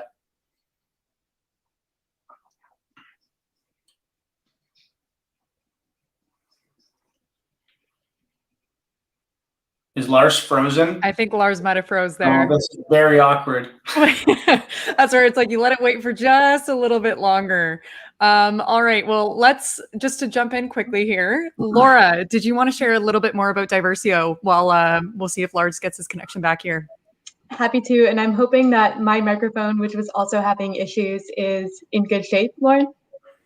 Sounds great. Yeah. Okay, great. So I'm Laura. I'm the founder and CEO of Diversio.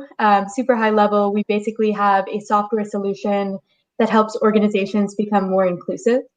And we do that through basically mining employee feedback using artificial intelligence and then matching the company with interventions, programs, policies that have a very high likelihood of success. So ultimately improving the culture and retaining diverse employees. Maybe a bit of backstory because I feel like Lars will probably ask me for that. So Lauren, I feel like we can just stand in. Yeah, I'll be here for now. Yep, I'm here, girl. So the backstory, so I used to be in consulting and I led some work for the Trudeau Council for Advancement of Women. And so what we did was basically a roadshow across North America and talked to hundreds of CEOs to ask them, point blank, closed doors, is diversity a priority for you? This was back in 2018. And what we kept hearing is the business case for diversity is, could not be stronger. There could not be more data. But what companies lack is they feel like they're throwing spaghetti at the wall when it comes to programs and policies that they hope and pray might change the culture in some unknown way. And so when we peeled back the onion and we asked them, what data are you collecting? What metrics are you tracking? What benchmarks are you looking at? That surfaced a very clear opportunity because everybody kind of gave us blank stares. And so left McKinsey, built a software platform, partnered with some universities and integrated some really great natural language processing technology, and have been kind of growing quickly ever since. And something I'm even curious about is in the past year, diversity, rightfully so, has become even more prominent of a conversation. What, this might be a two-pronged question, but what are some of the more effective approaches that companies, whether they're large corporations or startups, can take in order to ensure that their workforce is having the right things in place for not just recruiting diverse candidates, but encouraging and continuing to support everybody in certain companies? And then the second part of that question is, how has that changed in the past, especially 12 to 18 months? Yeah, so I think on the first hand, and I don't want to kind of avoid the question, but there really is no silver bullet. And I think what we see work is, almost micro-targeting, almost like you would solve the pandemic, is you need to go into your business using a consistent framework, identify the problems that are going to be different by department and different by business unit. And so in sales, for example, you might have a harassment problem specifically for women. Whereas in the technology department, you might be facing a lack of mentorship for people of color. And so I think the idea is you've got to be quite granular and targeted in terms of isolating, barriers and problems, and then solve them using evidence-backed solutions. And so that's going to look different depending on what sector you're in, what region you're in, what the size of your company is, how many resources you have available. But we find when companies get really targeted and track it using our tool, shameless plug, you see the impact. So every one of our clients has seen on average about an 8% improvement in their inclusion score. All of our clients have seen an increase in gender and racial and ethnic diversity. And so it works. If you sit down and you look at the data, I mean, like anything else, it has an impact. And to your second question, I think what Black Lives Matter and COVID have done for this particular problem is they've just really made it quite painful for companies. And so I think what we're seeing with, social media activism, and I think this came up last panel, consumers are extremely values driven, and they absolutely will shift their purchasing power to companies that align with their views, which, by the way, these days must include racial and gender equality. Companies cannot afford to put their head in the sand. And so what we're seeing is companies coming to us saying, like, look, we've been saying this matters for years, but we have no plan, we have no data, and we got to, get in shape really quick. And what we can offer them is a streamlined, automated process that gets them a plan in 4 weeks. So that's really what we're trying to do. It's I have to hold myself back from not wanting to double click on each one of your companies. But I do want to acknowledge Lars. Welcome back. Can you hear us? I seem to be fading in and out a little bit here. Oh, okay, I think that caught up there. No problem. So, Siavash, I'm going to dip back. Lars, the floor is yours again. Would love to hear more about your company. Amazing. Well, I'm Siavash. I'm the technical CEO and co-founder at Tribe. I've started programming when I was like 9 or 10. I cannot really remember. And when I was 17, I built a dating app used by more than 400,000 people. A little bit after, I built this like Yahoo Messenger chatbot, which was used by millions of people, helping them actually find experts around different categories. And from there, actually, I started loving building online communities. However, every time I wanted to build an online community, I had to just build the technology from scratch again and again. And building a community is not around technologies, like maybe 10% technology and 90% around like building the sense of belongingness and all those things. So when I immigrated to the States, actually I co-founded this company called Breezio, which was an online community platform focused on organizations and associations. And we got NASA, State of Maryland, U.S. Human and Health Services as the initial customers. And soon that company became a custom shop for these large organizations. Because when, for instance, like NASA asks you to add this small button to do something in their community, it's hard to tell them no.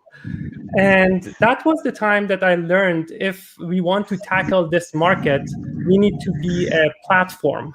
And that's exactly what Tribe is. So after immigrating to Canada, actually, I figured out 2 of my old friends are in Toronto as well. And at that time, I had this prototype of a platform for online communities where it handled the hardest problems, such as feed, notifications, analytics, moderations, and all those technical things. And everything else was an app built on top of it. So we started Tribe, and Tribe helps companies build customizable social networks to connect their audience together. Now, for instance, a company might want to build something like Facebook groups or LinkedIn or, I don't know, Instagram under their brand to connect their customers for different reasons. It can be a support community, a success community, a social community. We give them the building pieces and they can mix and match all these different functionalities and build their own social networks. We raised our seed round around like 8 months ago, and we are right now, as of now, I think more than 70,000 communities have been built on top of Tribe, and we are empowering 6 million end users. And so what's the model behind the company? Do people, when you have all those communities, are they picking up and using it? Is it a freemium model where they start using it and then grow into an enterprise account? How does that work?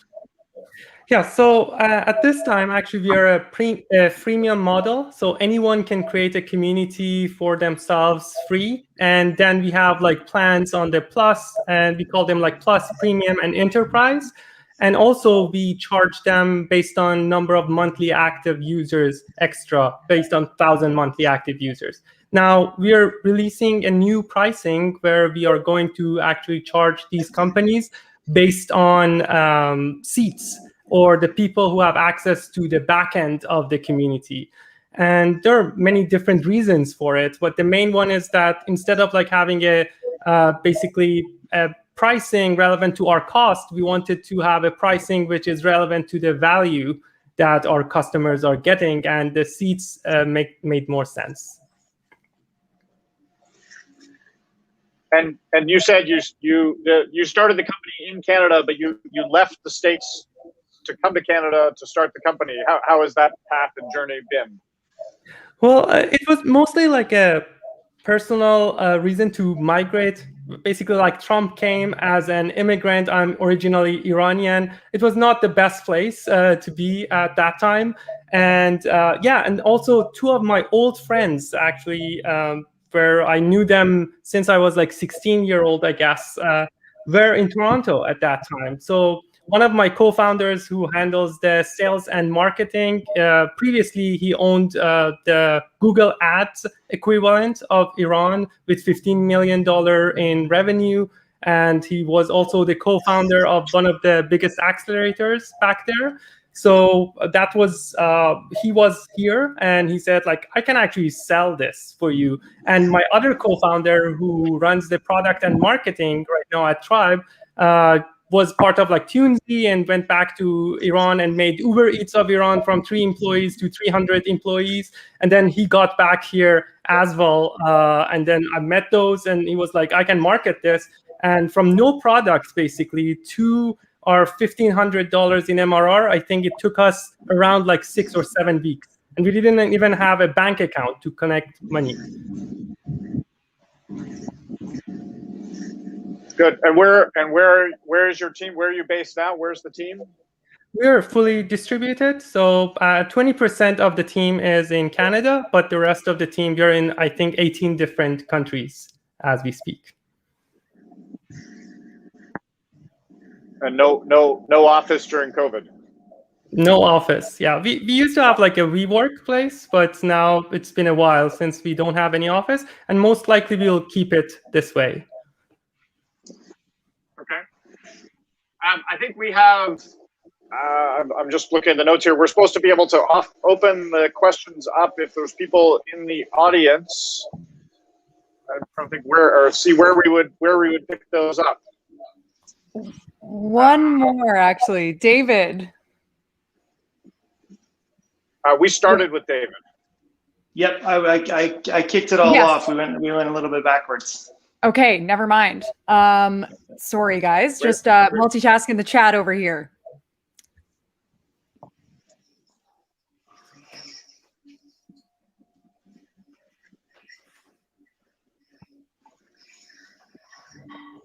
Okay. I don't know that I see any questions in the chat. Is that?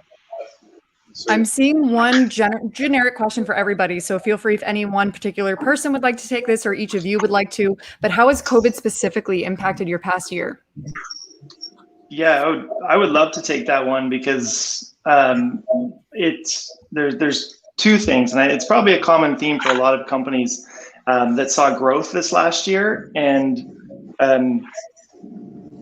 where we found so much fortune, I guess, in our thing in Penny is that we went from 9 to 45 people over the last year.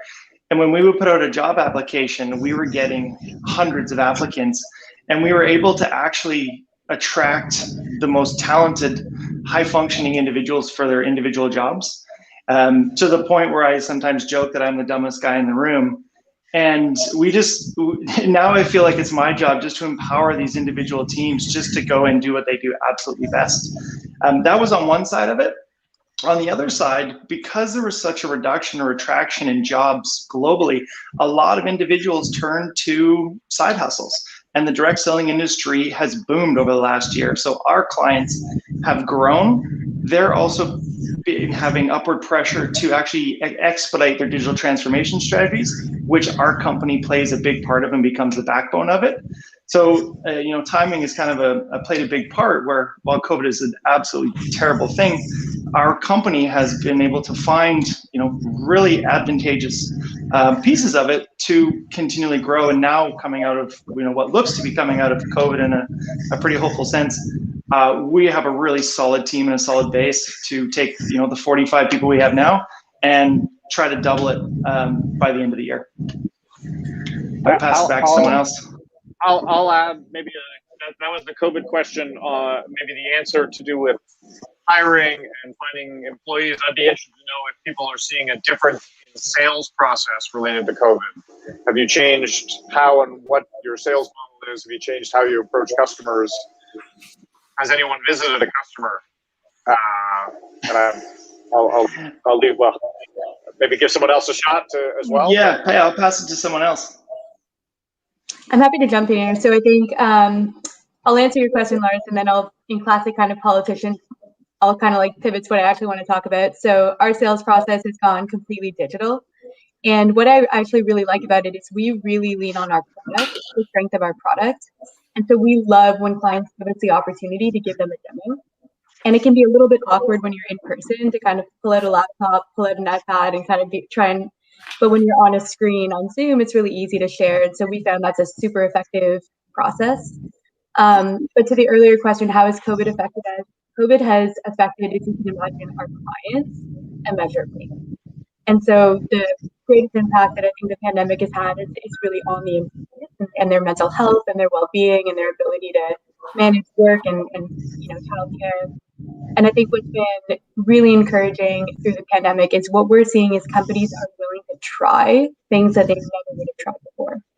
So flexible working hours that work for new parents, online platforms that allow people to really balance their obligations, collecting data through feedback on, online platforms that previously just felt difficult to come by. So I think it's been really interesting to see companies, pilot things that are ultimately creating proof of concept for ways of working that actually do work for diverse employees and for women and for people that have, different situations. So that's been interesting to follow along. So I want to add there, it's a different perspective, I believe. So we did our fundraising during COVID, and I feel like for an entrepreneur, it's really easier to raise money because you don't need to go around like to different locations and do those things. So actually I had around, I think, around 100, more than 100 sessions in just 2 weeks. And this was not possible if like COVID was not there, basically. So it helped with that process as well for us. Yeah, for us, I think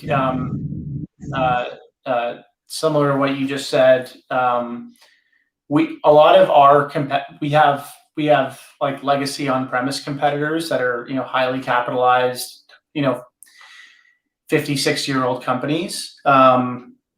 And they could differentiate in their sales process by physically going and meeting with the customer, and sending flying people around the world, flying people around the U.S. And by COVID, everything being remote really kind of leveled the playing field there. For us as a startup, it just wouldn't have been financially feasible for us to for us to go to market in that way.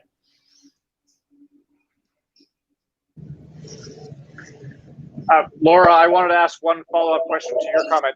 Is there anything that you sounds like you've been seeing these changes in your customers. Is there anything you've been doing in your shop that has changed during COVID because of that? Yeah, you know what? More flexible work environment, things like that. Yeah, you know what? So we I probably shouldn't say this publicly, but we really started to take our own medicine. So we finally got to the company size where we could deploy our own survey and look at how our employees were feeling. And we did identify some real mental health concerns and people who were really struggling and feeling down. And so we, of course, as soon as you see that data, you want to get in there and help your employees. So we've been piloting things like buddy systems and virtual happy hours and even kind of open mental health discussions between senior leaders and junior employees. And so that's been, I think, really positive and something that I think we'll hope to implement going forward.